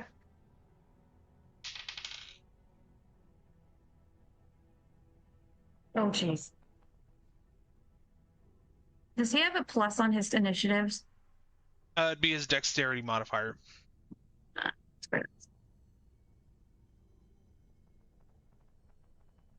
Oh, I see it.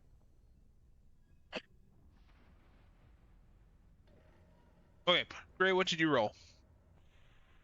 A smooth, stealthy 8. Oof. Dave, what did you roll? 5.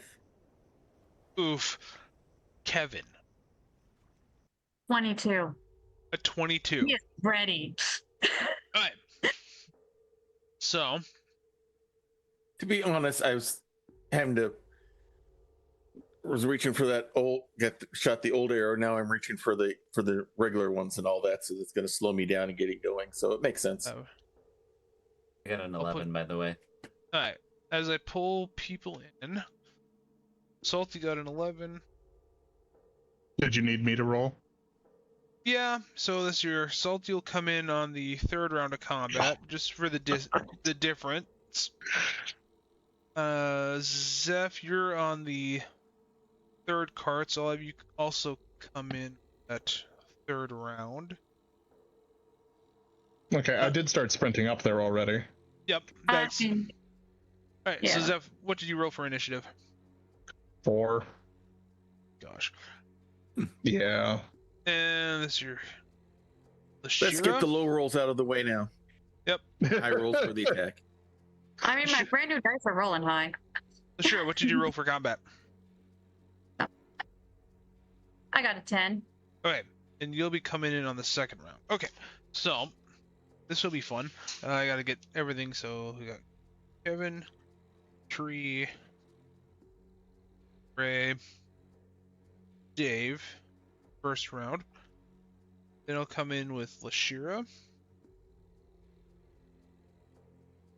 2nd.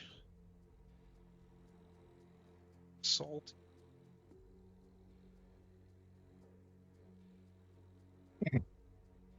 Okay. I'm not going to worry about turn-based. Okay, so Kevin gets the first attack. What is he doing, Lashira? He is, since he's in such a big thing, he'd be doing a combo attack of a tail spike, and then he'd do 2 rends as he got close. Okay. Go ahead and roll the hit. Alright, that's... Oh shoot, that's the D20 first. I'm being special. Yes, that is the D20. 11 on the tail spike. Does not For the hit. attack. Yeah. Okay. And 15 on the... Why does it say attack roll and then hit number? Attack and then that +5 to hit, you add it to the attack, to the D20. So if you roll a 12 and it says +5 to hit, that means it's at a 17. Yeah, I was just like, because it also says hit 7 and then it does damage as well. It's weird. It has 2 hit sections. Yeah, but the second one was a 15 then. Good. That one does hit. It's a D8 plus 3. So he got 7 points of damage. Okay. And then the last rend, yeah, he missed. Okay. That brings us up to the tree. He sees Kevin up with him as Kevin tried to rend him. And he pulls out he almost like breaks off part of his own arm. He goes to hit Kevin. So does a... Guessing a 12 does not hit. No. Okay.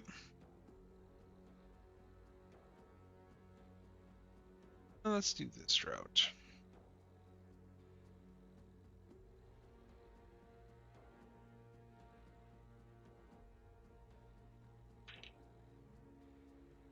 How about a 19?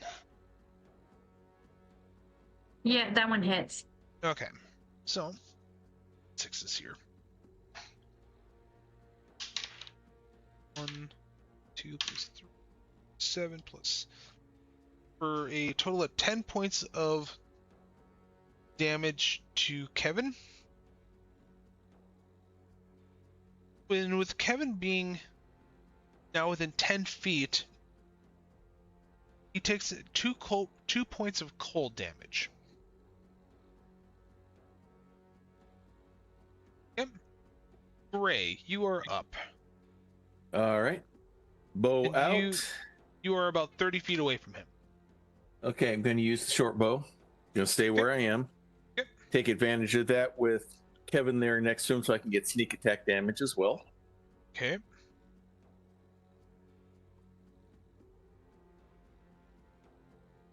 All right.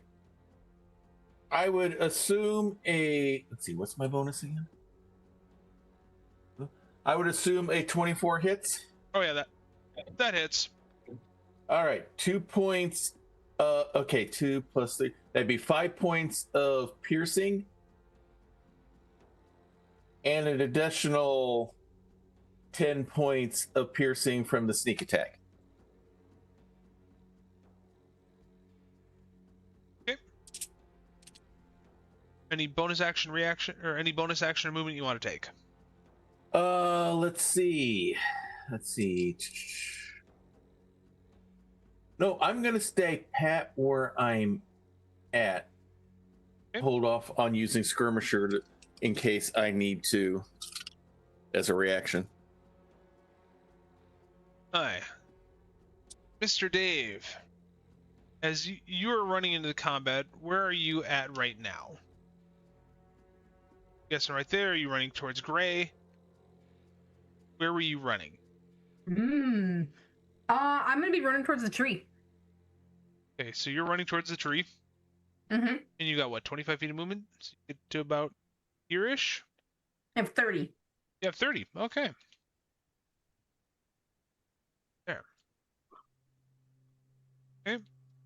Right now, from you to tree, you're about 20 feet away from him. Okay. I would like to. So, I am at this point. My cobalt has been so anxious up to this point, and now that we see the tree, I've just automatically transitioned into raging. I'm just like a raging tiny little cobalt, and as I run up, I have my hand axe, and I decide to throw it at him. Okay. And let's say Kevin at this point, he's above where you can throw. So go ahead and roll the hit. 13. That does not hit. You see the hand axe, it just comes right next to Cobalt, almost like the Cobalt brushed it away. Not the Cobalt, the tree, sorry. You're the Kobold!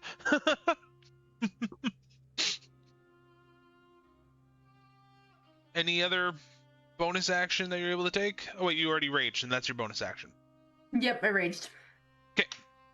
That brings us back up to Kevin. Alright, so he's gonna do 2 runs again, and then he's gonna do a tail spike and go backwards, because I think he's gonna notice that the cold isn't comfy. Okay, so go ahead and roll the hit. Tail spike's the distance, and Ren's the one up close, correct? So yeah, there's the rend is the up close melee, and then he's gonna kind of back up into a tail spike, but like not be right within that cold area. Okay. So with it being the beginning of his turn, he does take the 2 points of cold. Yeah. Go ahead and make your attack for your rend. So first one fails miserably. Okay. Like how miserably? That one fails miserably too, so I'm changing dice. How miserably? Like nat 1 miserably? Or higher than that? I had a 2 and a 3 plus my 5 rolls. Okay. So it was not a nat 1 though. Okay. And you said he's moving out of range? Yeah, the tail spike of him trying to back out would be a 10. Right. And So- I miss. Okay. How far out of range is he going? And I missed my opportunity attack. I rolled a 2. Now, how far back is... What do you want to know? I'm trying to look at where it's at. So probably about close to that front of the caravan. So Caravan's about 55 feet.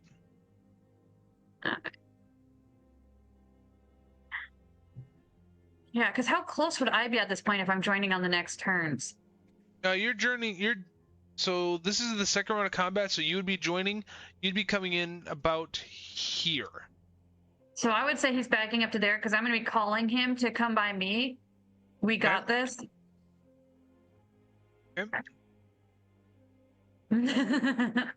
We'll put you right here. Okay. Being that the tree uses reaction, I won't use it, so I'm just going to do a note there.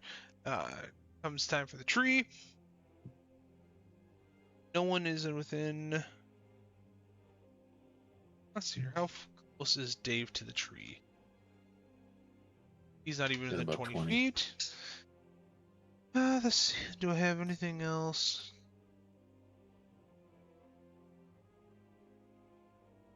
What?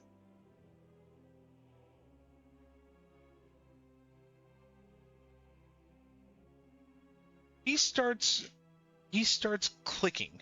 I need Dave and Gray to make a wisdom save. Wisdom.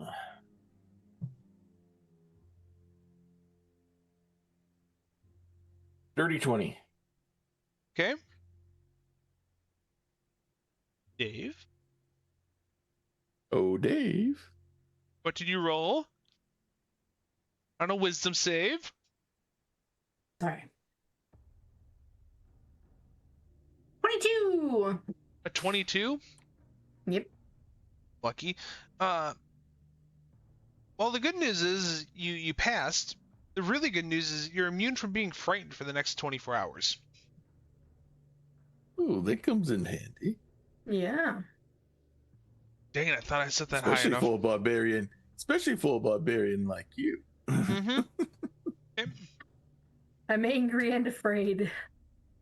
He's gonna try throwing a log at Dave. And I rolled a 10. Total. Miss. With Dave's short stature, you see that log just go right over your head, lands right between you and Kevin. Gray, over to you. All right. Whoop, I struck one, my guy. Okay. Second verse, same as the first. Another short bow shot. Okay. I do not get sneak attack because Kevin's no longer there, right? Mm-hmm. Okay.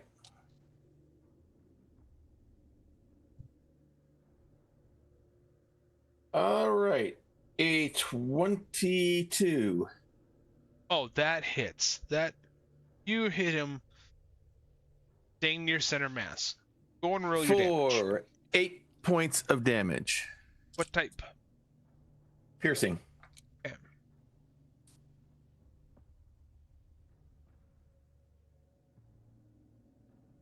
Okay. Any bonus action? All right. Did the tree move at all on his turn? I can't remember. He has not. He decided to take his movement to pick up a log and then hurl it at Dave. All right. Just to be safe, I'm going to go ahead and move about 20 feet further back. Yep. Still, Still within my bow range, but you're about less chance there. of him stomping on me. Yep. Dave, you're up, followed by Lashira. And Lashira, let's pull you in where I said you'd be. You show up right after you see a log being hurled at Dave and falls short of Kevin.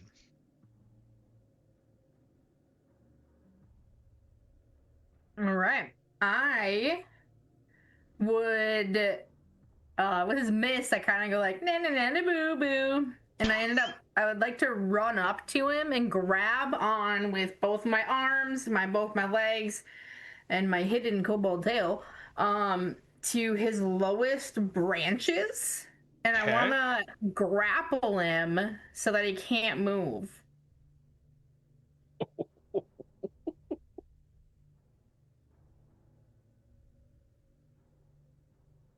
The only image through my head right now is a toddler grabbing onto his dad's right leg.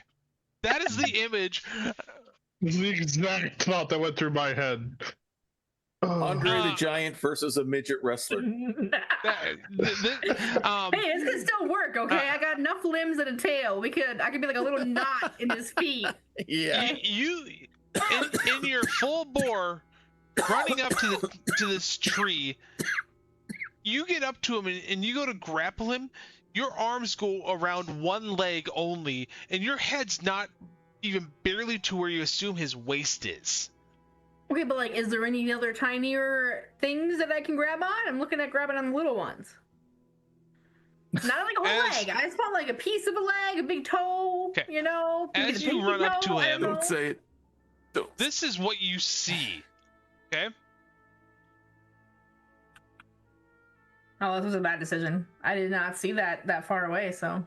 Nope, you did not because of the thick fog. So, I'm going to have you roll a dexterity check. Okay. Oh no, why? Because your wisdom saving throw obviously didn't work.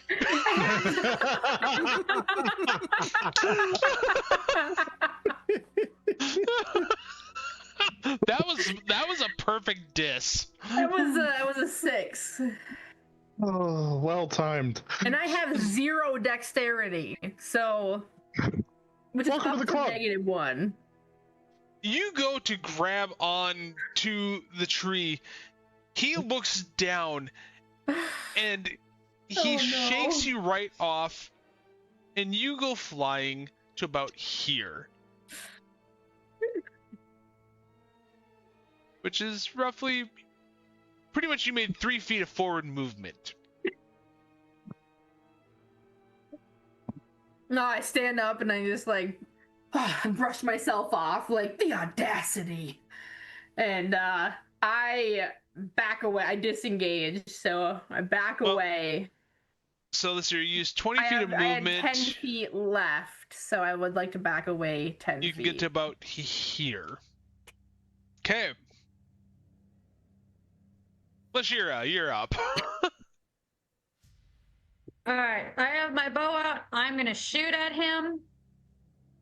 Okay, roll the hit. That is a 21. That hits. Roll damage and tell me what type. This one. I had 5 of. I think that's piercing. Yeah, piercing. Okay. Okay. Any bonus action that you would like to take, or any other movement that you would like to take? I'm going to cast Hunter's Mark with that one. Okay.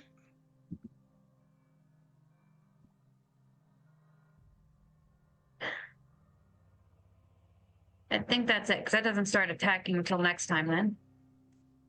Just remember that you got it. Okay. Okay.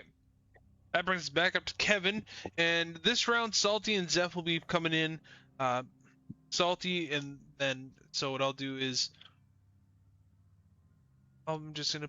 You guys will probably be about here, right next to Lashira, unless you guys are running in on the other side of the carts. Okay. So I'll be thinking about what side of the carts you want to come in, where you'd want to be when you start combat.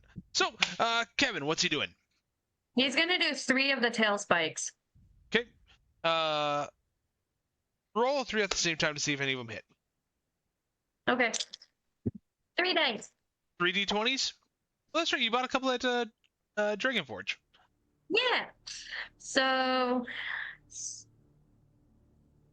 I got a 23 on one, a 16 on another, and a 14 on the last. So the first 2 hit, the third one does not. All right, so I need 2 d8s. And is that piercing damage as well? Or what type of Yes. damage is okay. So we got a 10 and an 8. Is there any addition, or is that just... Oh, yeah, I suppose that's going to be... Okay, never mind. I don't think he can. Okay. That leads up to... Anything else that Kevin's going to do? He's next to me, so I think he's probably... we're going to stay by each other. Okay. One of the things that you're noticing with Kevin as he attacks is he is very, like, he's eyes on target. Like, Kevin's looking to be the alpha of enemies, and he wants this tree gone. His all of his fur that you can see is on edge. The Trent, let's see, where is my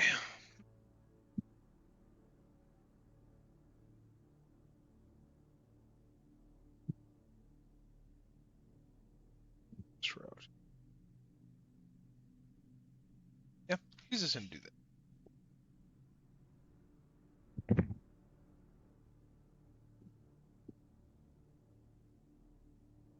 He moves with fairly surprising speed. He gets all the way up to Dave in under 3 seconds. Like, this is speed that you would not recognize at all. He picks up Dave and throws him down. Well, he tries to pick up Dave. He rolls a 13. Dave, does that pick you up? What's your AC? Is that above your AC? No, but I'm getting angry. Throw me around like a little rag doll. I'm gonna fight you. As he goes to pick up Dave, Dave's able to pretty much zigzag in and out of his legs.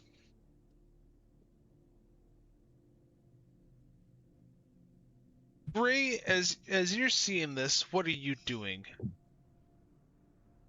Oh, I see that happening, and I'm going to take advantage of opportunity with the bow to get some sneak attack damage in. I'm not going to get any closer. I may be dumb, but I'm not stupid.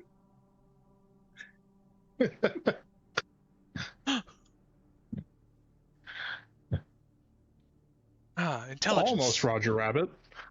Knowing tomatoes are fruit. All right. Wisdom, not putting it in the fruit salad. 18 hit. Yep, that hits. 4 piercing initially, or actually 4 plus. Hang on. I gotta do my math here. Math is hard. All right. 7 initial from the piercing from the arrow, and an additional 8 piercing from the sneak attack. All right. LaSure, does your hunter's mark apply only to your attacks or to anybody else's? Yes. Only to hers. Yep. Okay. Dave, roll a perception check.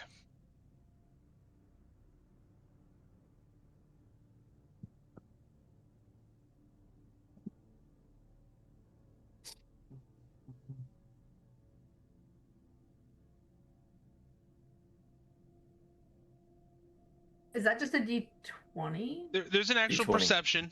So on your ability and skills, that long list, there's one that's labeled perception. Oh. I wrote that. 5. The arrows look like they're hitting perfectly. That's all I'm gonna say. Uh-oh. Okay. Okay. Great. Any bonus action that you're taking? Wait, is that your sneak attack? Is that... Well, the sneak attack is that's okay. That's not bonus action. That's part of my just ability. Okay. I'm not going to use any cunning action because I'm going to go ahead and stay where I am right now. Okay. And I'm not going to use I'm not going to use skirmisher yet. I don't have the need to. Okay. So, Dave, you're up. Followed by Lashira. Yeah. Dave is incredibly angry. He is raging. He's so mad that he couldn't trip him and he was just kicked off like it was nothing, that he rages and takes his great axe to try to chop off the tree's leg. Okay. Go ahead and roll the hit. 17. That does hit. Roll your damage. 7. What type of damage? Is it bludgeoning? Is it piercing? Is it slashing? Uh, Do I need to check? it just says What kind of weapon is it? It says martial weapon. It's just about great axe. Great axe. That would be Slashing. It should be next to your Slashing. damage value. Slashing, got it. slashing. That'd be You said- slashing. I had to hover. You said 7? Yes. Okay. Did that chop his leg off? No. But you can tell it landed very, very, like, perfectly the way that you'd want it to. Any bonus Alright. action, reaction, second attack that you're able to do? No, because you didn't upgrade it to level 5. But I would like to move.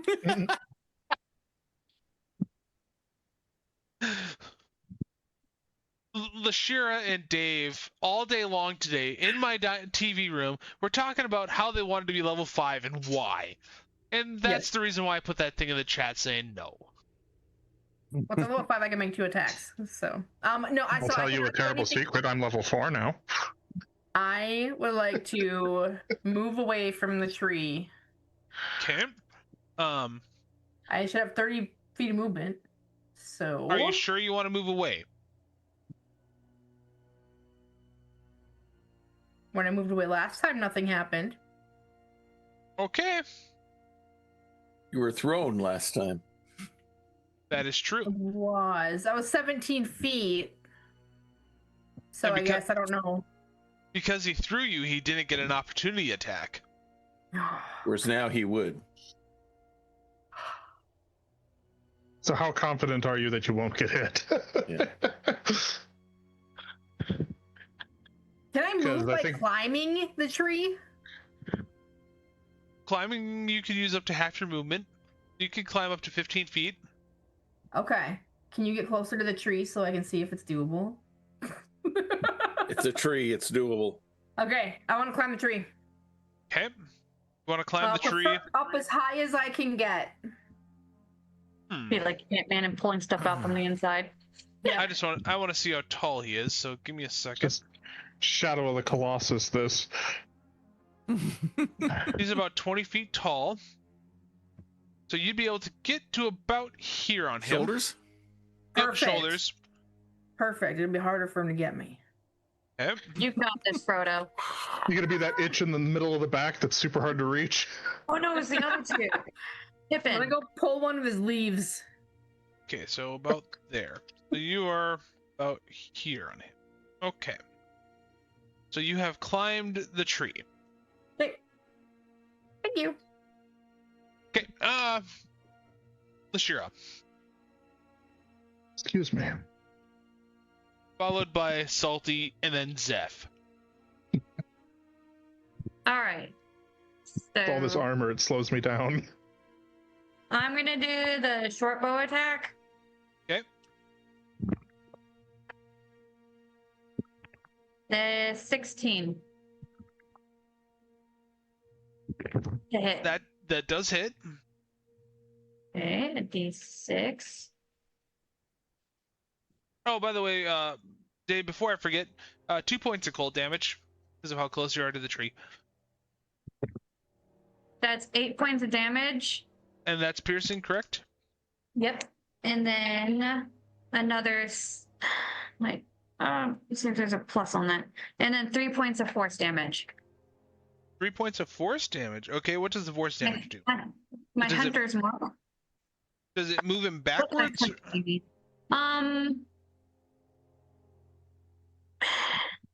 It just says it does a hit. Like okay. it does force damage. I mean, and it could be like him getting hit with a punch by something more like his size. Okay. And then you said 5 points on the hunter's mark? no, that was me clicking on the thing to get information on it. It was 3 points on the hunter's mark. Okay. That's what I was asking for. Okay. Perfect. Salty, as you run up and you see Lashira fire that bow, where are you at? Where did you run up? Preferably Gray had mentioned this in chat, but yeah, preferably I would want to enter in like on top of the wagon there. Okay. And just so you know, I am not watching the Zoom chat. So when you say that, I'm like, okay, Oh, cool. get you. No problem. Yeah. No sweat. But yeah, I will absolutely just kind of like as I get there and take it all in. Yeah, just pull out my rapier and just yeah, as he suggested, I will strike a Captain Morgan type pose and cast out my shadowy Eldritch Blast. Well, first I will actually hex him, so I will like with a bonus action I will cast hex. Okay. So he'll take 1d6 extra necrotic damage every time that I hit him with something. It's a hunter's mark, effectively. Okay. And then I choose one ability. He'll have disadvantage on any ability checks that he has to make with that particular ability. And I choose strength. All right. So Um, TR. Okay. and So then roll the hit. yep, Eldritch Blast. 14. That does not hit. No problem. No problem. Yeah, what a bummer. What a letdown. That's but yeah, that's all right. That is my turn. Is it one of those? Isn't Eldritch Blast like Magic Missile, where it's like multiple times it hits a target, or is that a single? It's a single. Okay. Single. I figured I'd ask. Any? If Baldur's Gate is any indication, you can get where you can cast more than one. Yeah, Mhm. yeah, next level, yeah. Yeah. But Yeah. Level Okay. 5, you'll be able to do 2. So what you're saying is I should never level you guys up? No. I'm just... So Zeph, And Zeph, as you I'm come gonna come in, up on the back side of the cart. okay, so you're gonna be up on like this over here. Nope, the far side from the tree. Over here. Okay. You come up just in time to see that Eldritch Blast go off. So say that. Movement. What is your movement? What is your action? What is your bonus action? What is your verbal tomato? I think I'm going to. There's probably horses in my way. Yeah, there's a couple of horses right there. I'll run up over in front of the horses. Okay, so that's Go gonna around the front of the horses. So that'll use it roughly like 18 feet of movement. Yeah, thereabouts. See what movement I've got. And you got I about have 35 speed, so so you can move about another 17 feet. Mhm.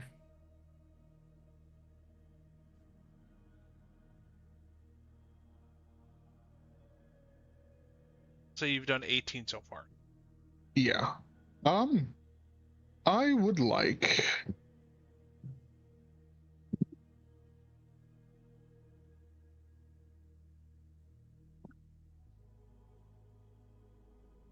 So I'm going to call out a denouncement upon this creature for, preying on travelers simply trying to reach their destination and go about their lives. Which has no mechanical thing, but I'm going to do it anyway. And I'm going to cast Guiding Bolt. Okay. Roll the hit. 13. That does not hit. Damn it. It almost landed on 10.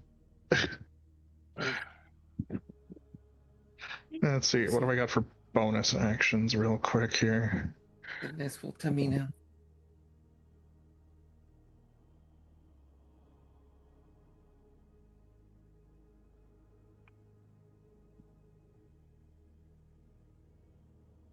Am I within 60 feet of Dave? Where is Dave? Dave is on the tree. Oh yeah. In the tree. Being a tree hugger. So right now, you're within 60 feet of everyone. Okay.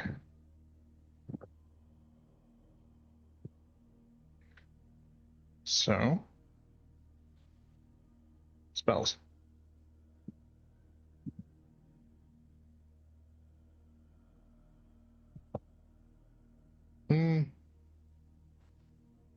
But from what you could tell, you're barely seeing Dave around that side shoulder branch of the tree. You know, Pretty much see actually, his tail doing this. I'm gonna hold off on what I was thinking about doing, Okay. and that will be my turn. What's Kevin doing? So Kevin's gonna. Oh, how far is Kevin from the tree? 20 feet. Okay.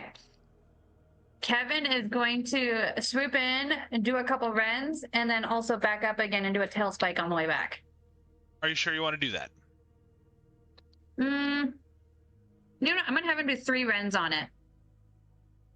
Does he get a, like, with Dave right there and him going into attack? Are we gonna end up with a what's it called? Advantage?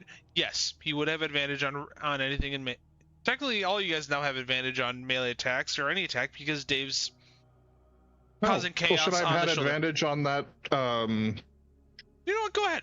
In fact, Salty would be the same for you too. I'm sorry. So There's a 15. yeah, that wouldn't have hit. Okay. Actually, No, 15 would hit yeah, because you're right. That does. I'm sorry. Because 13's missed, 14 is missed, and 15 is hit. Yep. I'm rewriting my thing because it's a little just too small. My printer made it look like it was one number higher. Go ahead, Okay. Kelby. Maybe you'll hit it this time. You'll hit it after all. That'll be 5 radiant damage. All right. Salty, just to be nice, because I forgot about that. Go ahead and roll a second for your Eldritch Blast. I'm sorry. What you? I didn't realize that you had advantage. That you should have had Oh, advantage give on it your another. Eldritch Blast. Yeah. Sure. What? I'm being benevolent. Oh, gotcha. It still would have missed. Okay. So, Kevin's coming in for the rend. Go ahead. He's just gonna rend him 3 times. Huh? He's just gonna try to rend him 3 times in that face. Yeah. Roll the hit. You catch that 5 radiant, Tom? Yes, I did. Okay. All right, so I have And- I'll have to do the advantage roll on the last one in a second, but 23 in 18, and then one sec, I got to do a 17. All 3 of those hit. Okay, so then I'll just roll all 3 d8s at once. And you said that's a piercing for him. No, rend is slashing, Oh, okay. and I got 2 of them are 8s and an 11. So did you roll those 16 at advantage, Lashira? I didn't know you could roll attack the actual damage. Attack No, not is the not. damage, the attacks. I Did had you to roll use- the Like, attack? I know they hit, but they could have been Big potentially crit. higher. Possible crit. see, one of them I had to do a reroll on, but I didn't do it on the first 2. Okay. Yeah, but 11 and 2 8s.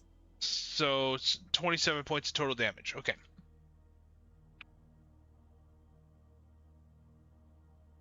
And then he's gonna stay there because Dave is right there.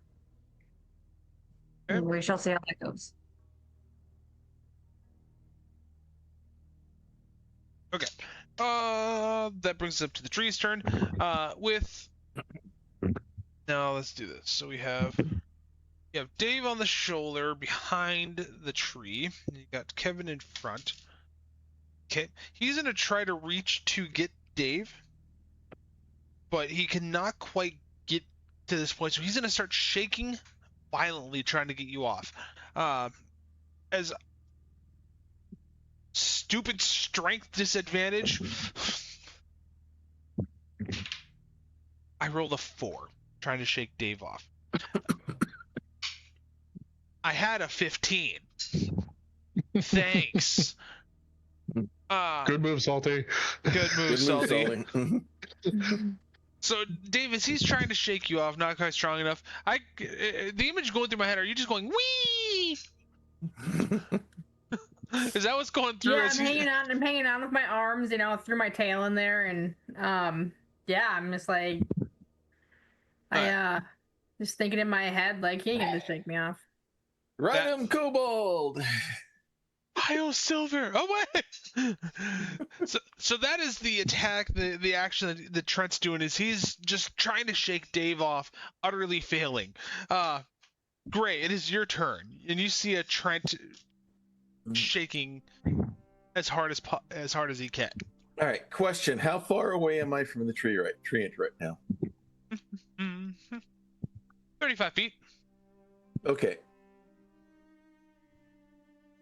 Kevin All in right. front, Dave behind. All right. I need to know what your interpretation on the use of the spell how it would work. If I were to cast Shocking Grasp, and Dave's clinging to the tree right now, would the damage hit Dave as well?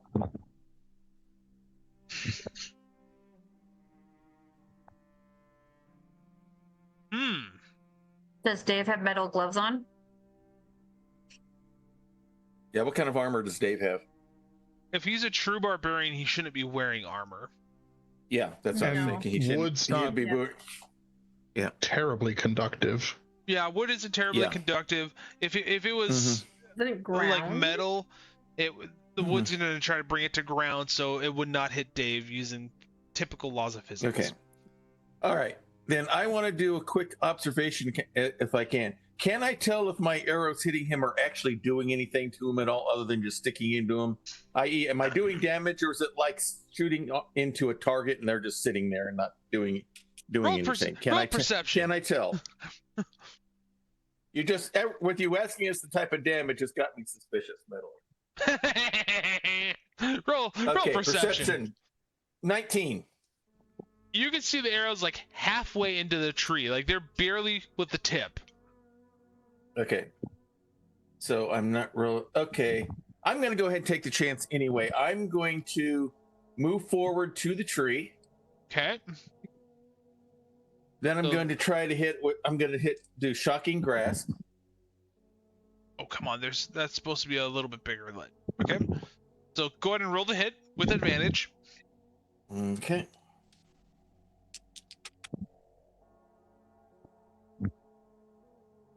Nat 20. Okay, so what's the max damage on Shocking Grasp? It's a 1d8, so max is 8 of Okay. Shocking. Okay, so roll another d8 to add to it. All right. Let's add another 5 just for fun, for 13 total. 13 Now, total. do I get sneak attack? Do I get sneak attack? Well, Yes, because he is highly distracted by highly the kobold. distracted. Yep. All right, let's add another 9 points of damage, sneak attack damage to that. So 13 to 22. Okay. And then I will disengage and move back to where I was.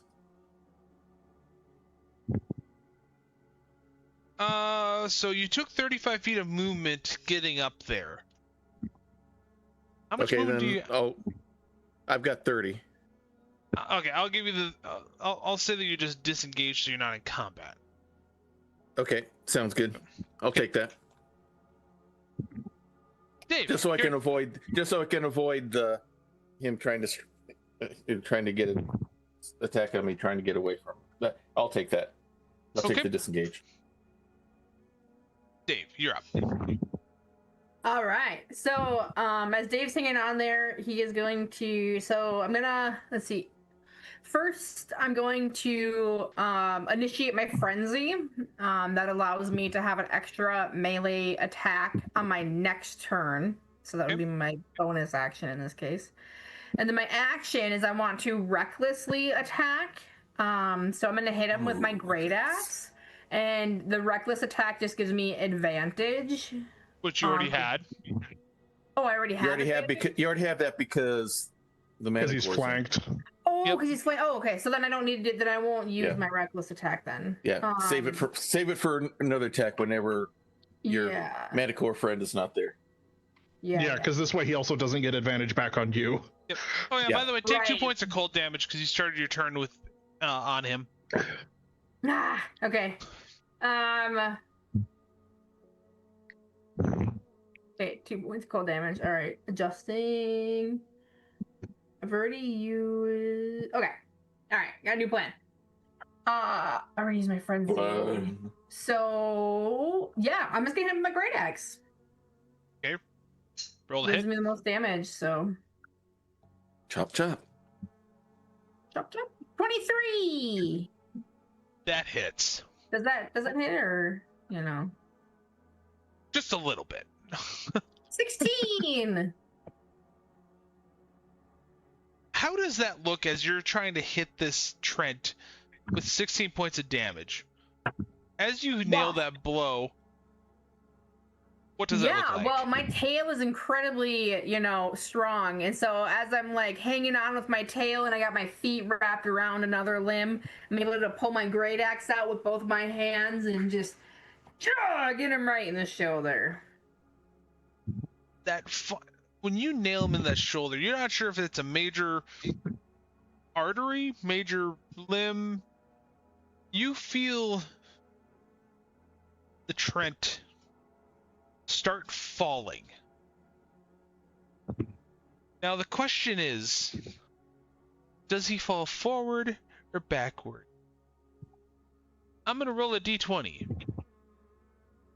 As he falls, can I jump off of him? I still have movement.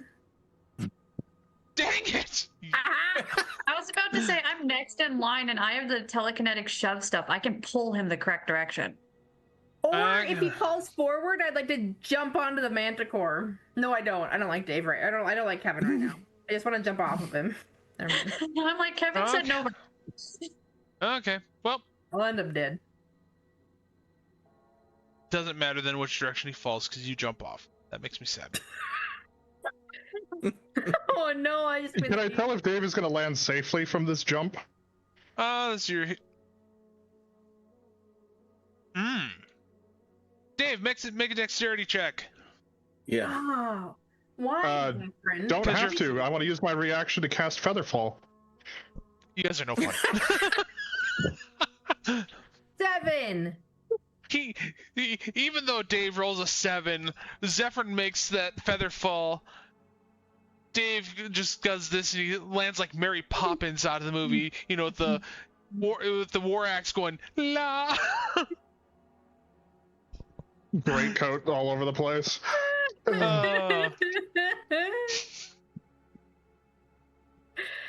I float down and kind of just like lay back and like cross. It's like I get that spell for free. Dave, you can land however you feel. Comforting. What?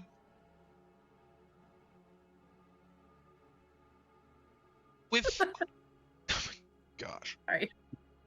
With that, the clicking of the Trent finally stops. Eerily enough, you start feeling and you start seeing the fog begin to light. It doesn't light instantaneously, but you can kind of start seeing it begin to lighten.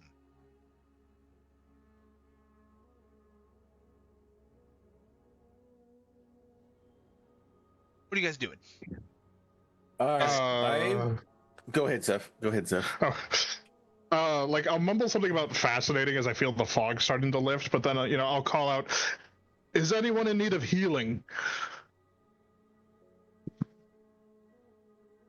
Oh, because I missed all my attacks. Every single one of them. I mean, some people still got chipped by the cold, and I know we have an injured guy up on the front of the cart, but Zeph doesn't. I mean, Kevin got hit that one time you actually landed a hit, but that was it. Yeah. But I still have the health potion because I didn't drink it. Did I tell you that was a health potion, or did I just... I made a health potion out of the herbs, but I didn't drink it, and it's worth 7 points. It's technically... Okay, yep. It's worth 7 points. Okay. So, I'm going to give the floor to you guys. What are you guys doing? All right. Gray, because of what the injured guy in the wagon told me, he's gonna go, as soon as the fog is lifted enough for him to see, he's gonna look for the tracks where he was dragging people and go to where they were drugged. He's gonna see, 1, are they still alive? Two, if they're not alive, he's going to loot some bodies. True rogue. Can you be saved? Could you be saved to give me a reward? All right. So Can I take a reward from your corpse? my gosh. So being that you already Just saw a slight fee. Just a slight fee for taking care of that creature for you. Even though I was late. So being that Gray already saw the tracks, you're following them. They get to the tree line and they just stop. Like almost like the Trent had lifted them up. But there's no like return prints. They just stop. All right, I want to look in the canopy of the trees to see if he stashed them up there, just on a lark. As you're looking up in the trees, and you got to about here's where they stopped. Yeah. You don't see any bodies. Okay. No, like your best investigation check, you don't see bodies at. All right. Hey, it was worth a try.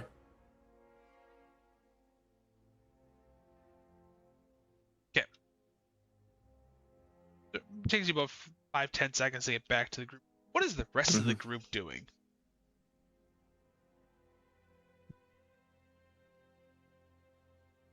Go ahead, Salty. I definitely know that I'm gonna go and like high five Dave and be like, "That was awesome, absolutely outstanding." Climbing on him like that, and then I'll proceed to like just take like a piece of like just start carving like a piece of bark off. Just gonna hold on to a little piece of this. You know, kind of a pansy for such a big guy, am I right? And then just really kind of stash was, that away. honestly. Stupid is here's just frustrating. I had a +7 to all my attacks, and that's how bad I rolled. I mean, it probably didn't help that the strength got hexed. Yes. Yeah. That was the killer move right there. Take that strength out. Which is a warlock playing to one of the things that makes him so good. Is just, oh yes, you have one thing you're very good at. Not anymore. To the point where you're good at strength. It'd be a shame if something happened to it. when you make it so that my charisma, which has a modifier of -1, is better than my strength. All right. Salty, as you are carving off a piece of the tree, you see something very shiny inside of this. Shiny? Oh my. Do you continue carving and trying to free up the thing that's very shiny, or do you just... Absolutely. Yeah. Okay. Absolutely. Yeah, not stopping. He wants to be a pirate. Of course he's all for the shiny. You uncover a ring. Oh my. As you're looking at it, you see wood inlaid with this ring that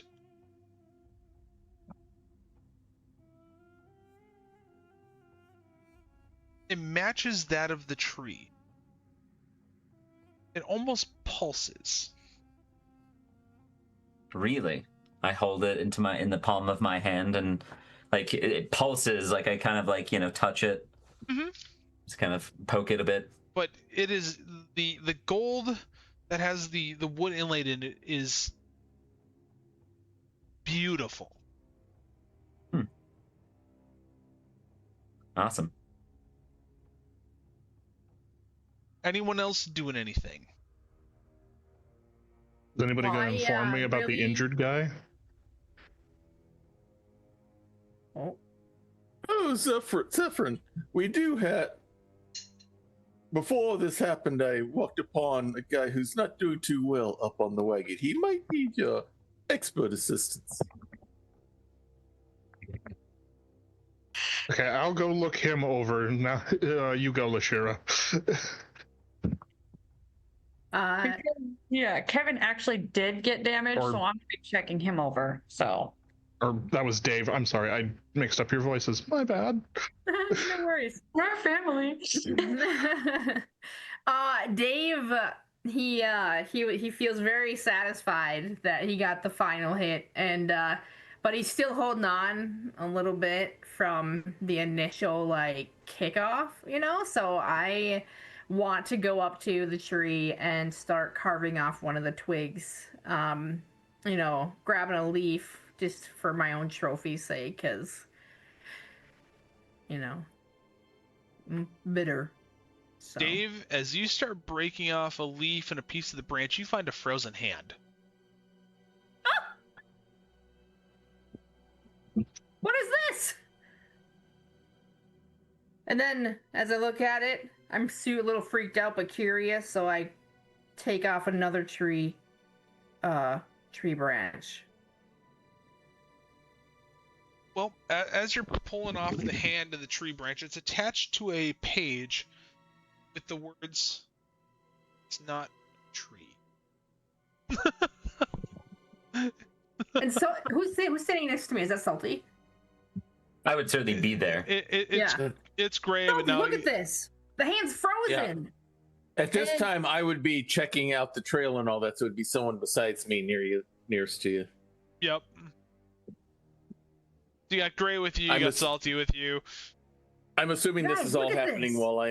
while I went out looking for bodies to.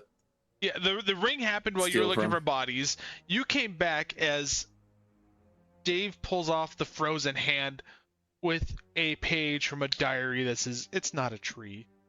Obviously, you know, trees don't move and attack. Mm-hmm. Again, still more curious. I pull off another branch. Or some bark. Or whatever's in front of me. I'm gonna keep going. You don't see anything else with that. Okay. Well, I've shown it to Gray and Salty, and I'm like, guys, look at this. This is weird. Interesting. That is weird. You know what's cool though is this, and I'll hold out the ring. Wow, that is pretty cool. As soon as Gray sees you pull out that ring, he's going to start looking for other spots on the tree.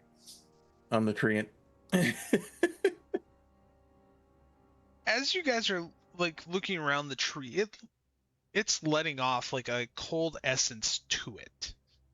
Okay. And Tell you, let me revise my remarks. I'm going to go to where my arrows hit at it, try to get my arrows out, and as I'm doing it, I'm going to search. I'll do the search at that spot. okay, you're able to retrieve the arrows. The only other thing that you're seeing as a person that looks for sharp, pointy objects, you do see a broken part of. Where'd it go? You see the tip of a broken spear, but that's nothing else is standing out to you guys. Okay. Interesting. Okay. Just because I wonder. I like the idea that Zephyrin just provided here. Is any of the tree on this tree harvestable for me to turn into arrows?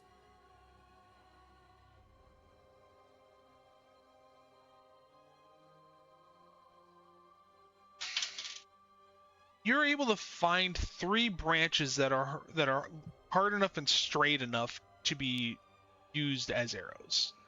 Okay, I will go and harvest them for now. I will worry about doing the fletching later. Okay. But just in case of maybe this will be good wood, maybe they'll be special or enchant. Who knows if they'll be special enchanted and all that? But hey, more arrows is more arrows.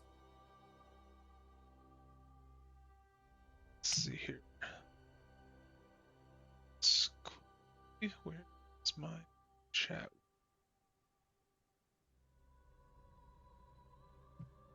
With the tree ant down, is Kevin visibly calm now? Or is he still looking around? He's on guard.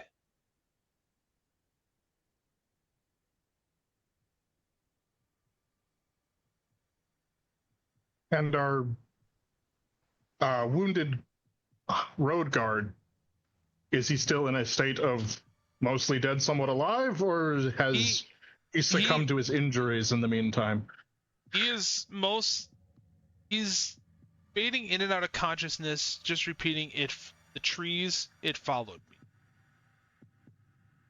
Okay, I'm going to gently, or move him back off the cart and lay him down on a bedroll real quick, or probably just throw my blanket out rather and lay him down on that. And I will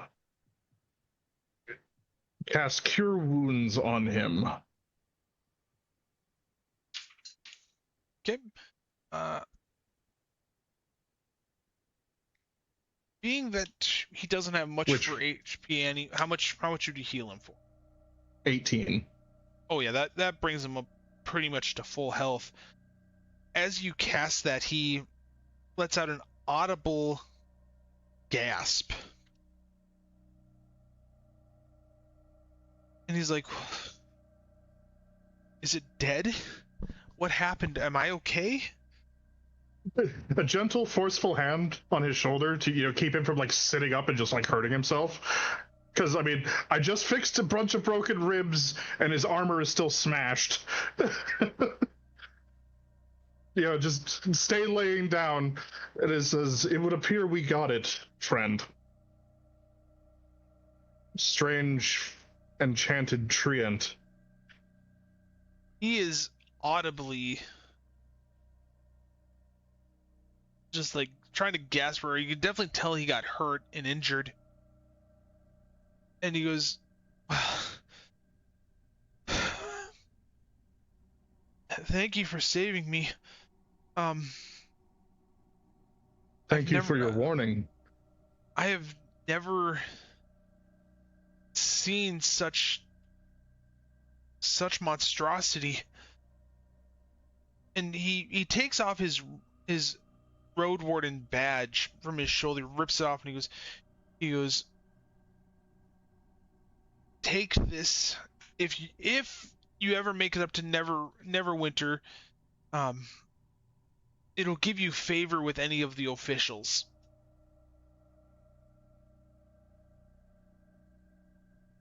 But I would definitely not stay here. Wherever you're traveling, get there as fast as you can. We are delivering supplies to the logging camp. You know it?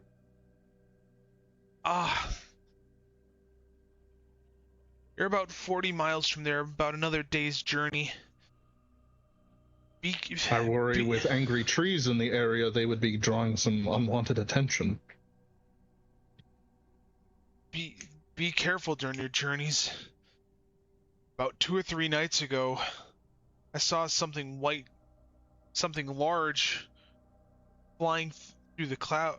I thought it was a cloud though, but it was circling this area the last couple days.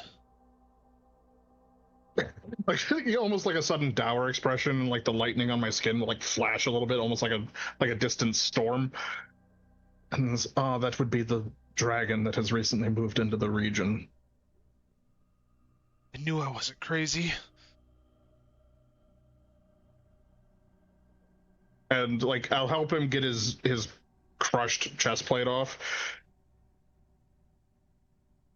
Because I mean, if that was smashed in and what broke his ribs, it's probably not comfortable to be on. And if you are no longer using your badge, I am to assume you are giving up your duties. I can get another badge. We're told to give them to people that help protect us. I see. I would warn the other wardens if they haven't heard the news. We come from Phandalin, and we've been warning other locals in the area. Small village. Neverwinter sends quite a few caravans down there to give them supplies. I haven't been there in years, but beautiful little town. And he's like, Phandalin, let's see here. That's gonna be, you guys are about 50 or probably about 55 miles from there right now. maybe 60. Yeah, then our journey is, well, one leg of our journey is half done. Oh. Get to the loggers to warn them. Whatever's been circling here has been the last couple days. I should probably work on getting back to Neverwinter to warn them if that is in fact a dragon.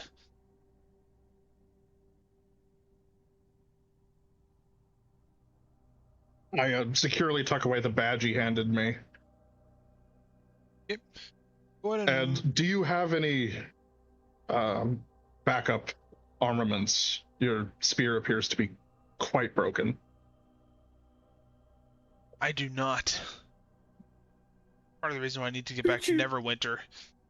Could you put a short sword to good use? I have mending. Yes. And I will pull the short sword that I took as loot off of stuff earlier, and I will hand it to him. Okay. Oh, the one you took from a bandit? Yeah. Good use. Upcycling. Upcycling. Could Call you him use Robin a bow Hood. as well, or are you only with the melee arts? I am primarily melee. I can use a bow, but I'm not nearly as good as with a sword. Okay. All right. Then put this to good use, if anything, to protect yourself on your way there, because fighting this dragon is going to be, unfortunately, everybody's business. Well, just like yourself, if you've got another 45 miles, I've got about the same to Neverwinter, so we both have a long journey ahead of us. Should probably work on getting to our targets to warn both of them. Travel safe, my good friend. You I'll as stand well. and help him to his feet fully. As he gets up, he looks and goes, "You have a day and a half journey to, a little less than at least a day journey to the loggers' camp. Be safe, quick. Don't trust the trees." And you could just tell he is just from that trinket that he just took out. He is terrified. Like every I've single one of been your passive perspectives. traumatized. Oh. Yes, he is very much traumatized. Alright. Is there anyone doing anything else regarding any loot that you've taken, parts of trees that you've taken? I'll take a look over the tree now that I'm done here, just to kind of examine it, because like I am curious. I've not seen this type of creature before, and a tree that generated cold and fog is intriguing to me, especially as one so tied to the air itself. Looking, I want to go over there as well and since Kevin's right there too, and I was already there making sure he's okay and checking to see if he's still sensing things, but just glancing at the tree. I'm not gonna like super dig into it, just like weirdness. looking at the tree with all of you guys around it, one thing that you can notice is there's deeper scratch marks in it, like almost like they come from other trees. Was it an outcast? Possibly. I wonder. I'm going to examine it more closely, but I'm also going to take some notes on like what we noticed in the encounter, and I'll maybe ask everybody to tell me anything that they noticed that was weird, because I'm going to like write it down so I can give it to the loggers so that they know what to watch out for. Especially if do any of these marks on it look like they're like runes or symbols or anything like that, or is it they look like random claw mark kind of thing? Some of them almost look like runes. So Like was they're it etched branded into or it. was it altered by somebody? Either Maybe it's way, created. we better scribble these down so we recognize them if we see them again. Can wizards create treants as like to send them out to just cause havoc? I suppose one could. I suppose if we got strong enough, even a druid could probably do something like that.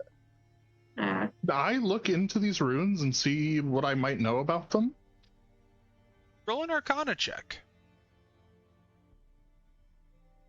Oh yeah, 21. Looking at this Trent and the carvings and the runes, you can tell that this one's been corrupted by ice.